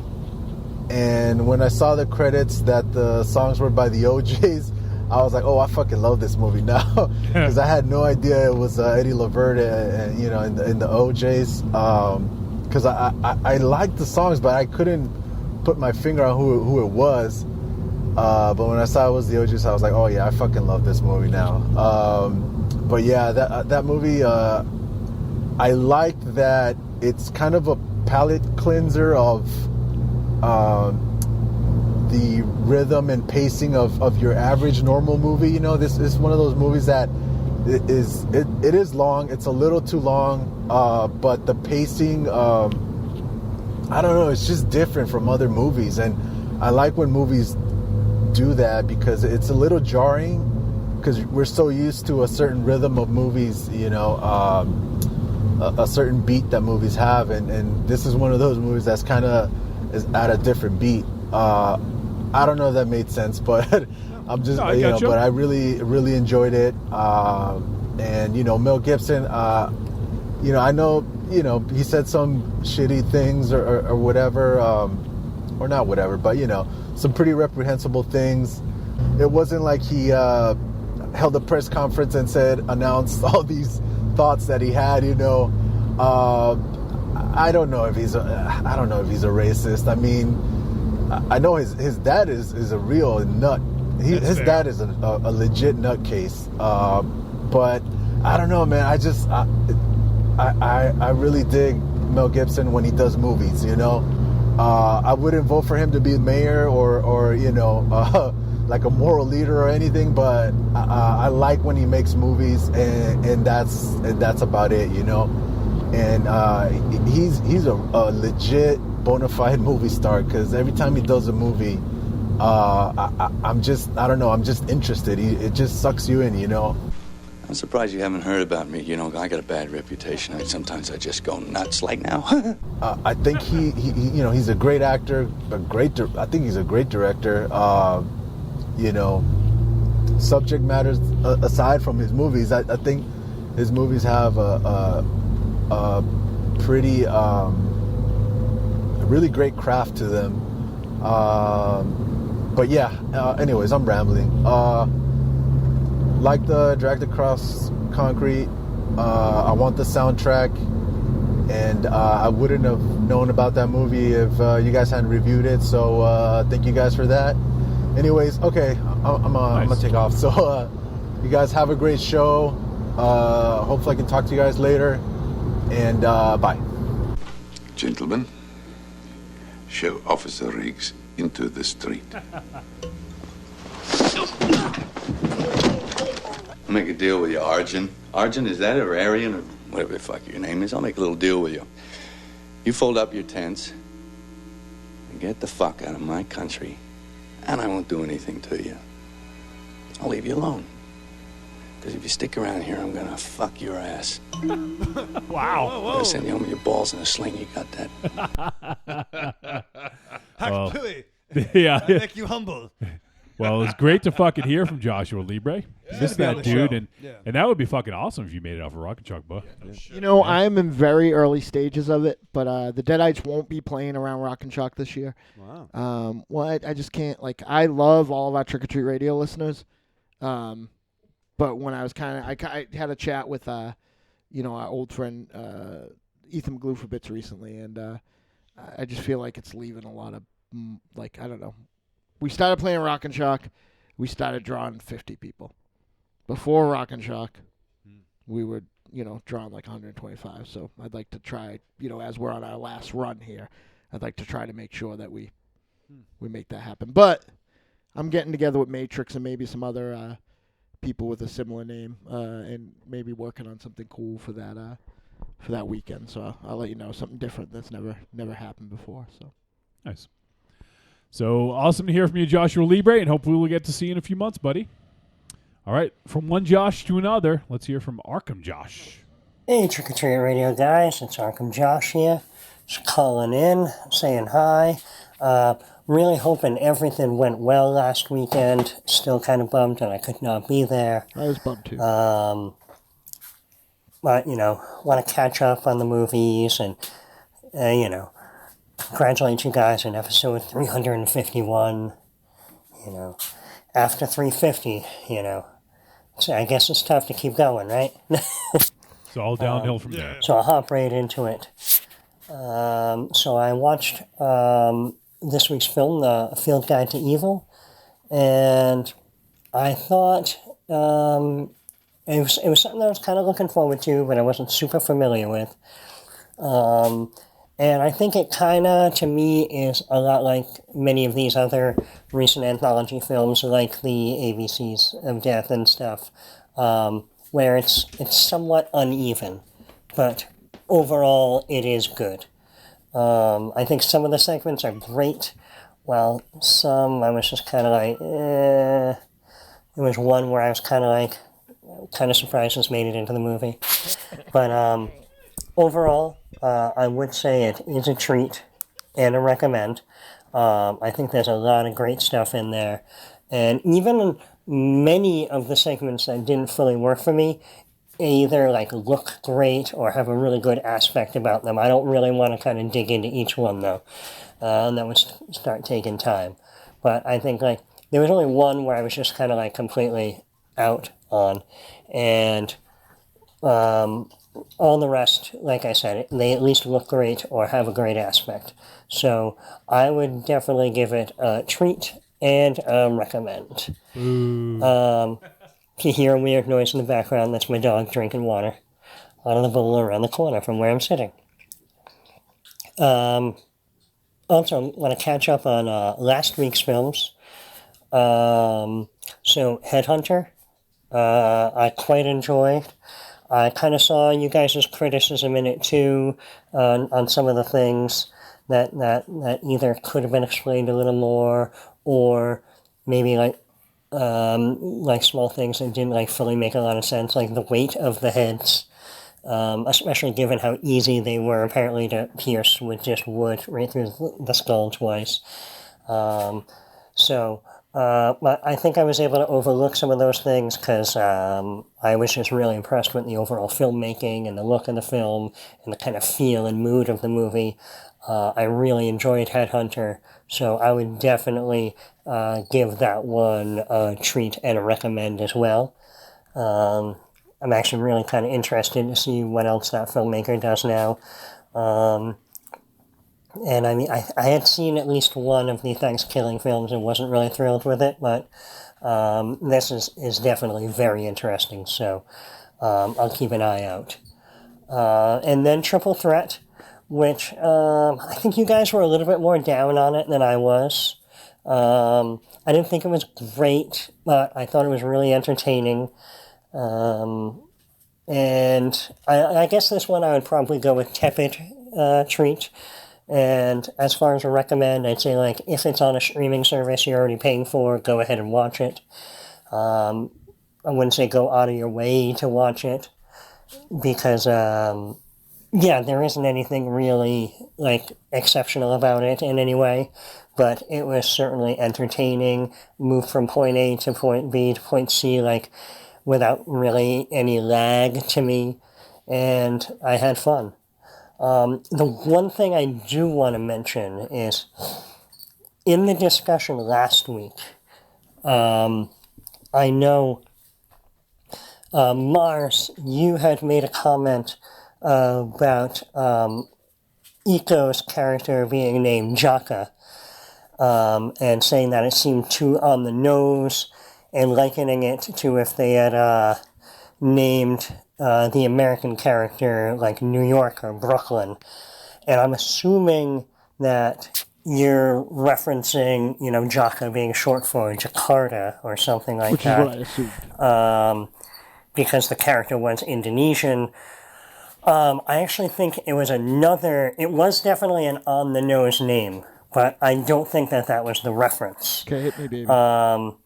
I'm not sure how far this goes back. I know there was a series of films in the late 70s, early 80s, and possibly like books or comics before that, but there is an Indonesian action kind of quote-unquote folk hero named Jaka Sambon. And the whole basis of this character was that he defended a village or the country at large against the Dutch colonial invaders that were, trying to colonize Indonesia or were colonizing Indonesia. And he kind of fought back against them. And then I know the film series kind of gets a little bit fantasy and then kind of starts having him in the further sequels fighting other iconic characters such as the one-armed swordsman and things like that. So I figured what really kind of grabbed me was being a sense, he was on this mission because this group of random foreigners kind of took out his village, and he was kind of fighting against that. That I'm guessing that his naming was actually a reference to that character. I bet you're right. If you guys have not seen any of the Jaka Sambone films, I highly recommend just starting at the beginning with a movie called The Warrior, which was released on DVD years ago by Mondo Macabro. I don't think any of the other ones have had official releases here, but I know for a while at least a few of them were kind of floating around on the gray market, so you can probably find those online as well. Might be something worth digging up for you guys to cover. So, all right. Got rambling a little. Sorry about that. Hope Mars isn't upset because, I'm, pointing out something like that again. All right. You guys have fun. Again, I'm bummed that I missed everything last weekend. I hope everything went really well, and I'll talk to you soon, all right? Bye. All right, Josh. Thanks, man. And yeah, I mean, I guess he brings up a good point there, Mars. It could, certainly could be. But, I mean, you weren't wrong in thinking, Jaka, short for Jakarta. So, I don't know. Anything else to add to that, Mars? No, I would be. I feel like that's probably correct. Like it's a very good call. Yeah, that Josh, he's pretty smart. Yeah, he knows a few things. So, all right. Anything else? He what else he talked about? Oh, he just talked about the last few films that we. Josh obviously liked the Feel Got Evil more than the rest of us did. So. If you tend to agree with Josh's opinion, then, go ahead and check it out. All right. Now, final voicemail. This is from Dynamo's kid. Nice. Pabst. Hey, guys, it's Pabst. Just calling in, and I really want to thank you guys for giving me such a fucking fantastic weekend last weekend. The live podcast was a ton of fucking fun. And it was really great getting to finally see Survival of the Film Freaks. That was fantastic. I promoted that shit like that night while I was sitting there in that seat. And after that, the Deadites live show was just fucking perfect. That may have been like the best time I've seen you guys. You guys fucking nailed it. I loved it. That place was great too. I had never been there before. Yeah, man, just like. So much love for all you guys. Like, that was so much fun. It was great, like, hanging out with you guys. It's great meeting El Goro. Yeah, like, this will be a short one. I just want to say I fucking love you guys. All right. Have a fantastic night. And peace. Thanks, Paps. It's really nice of you, man. And I didn't get a chance to talk to Paps. I usually get a chance to at least say hi, but I guess when I came across him, I was going somewhere or I had to be somewhere. So, but appreciate you coming out, buddy, and I'm glad you had fun this weekend. Me too. This past weekend, I should say. All right. Well, that's it for voicemail. Let me just double check. Actually, I haven't checked it. Yeah, we didn't get any more in the last 30 minutes or so. So, we've been getting some tweets from. Crap, I'm forgetting the name. Creators Unite. The magazine that Karando was featured in. Oh, yeah. They've been, kind of tagging us in the tweet as they promote it. So it's pretty cool. Thank you. So yeah, I guess that's it. Anyone else have anything else before we wrap things up? No? Nah. All right. So next week we will be back on Wednesday. And although I do kind of like ending at 11, this is kind of nice. Tell me about it. So I don't know. We'll see what happens. But next week we will be back normal time, Wednesday evening at 9 p.m. Eastern Standard Time. And if you guys have yet to check out a live show, I would recommend it because it's a lot of fun. And we would love to hang out with you guys. So let's go around the room and say our goodbyes. MZ. Yeah, arrivederci, douchebags. Aries. Goodbye. Rave Shadow. Live fast, love hard, die with your mask on. Mars Man. So long and thanks for all the fish. There you go. It's a good one. All right, so that is going to do it for episode 351. 351. Well, I knew all the numbers coming up, leading up to 350, but now it seems like I don't care anymore. We're past 350, so it's like, all right, well. You know what I want? I said it before. I want 365. Why? It's an episode for every day of the year. Wow.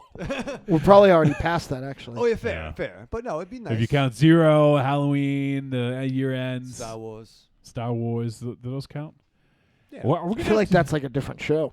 It kind of it's like moved away. It's like it might end up being a different show. Yeah, it's fucking with the fucking Mandalorian coming out. Oh yeah. And if Rocky and Alberto get their way, I'm gonna fucking hang out with those guys every week talking about fucking Rancor. It's great. Just when I thought they had me in. Where do they come from, Mars? Fucking remember? Rancolies. Rank Deanna.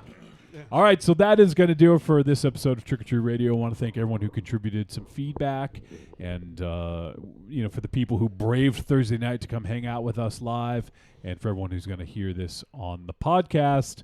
We appreciate all y'all, and we will see you guys next week for episode 352.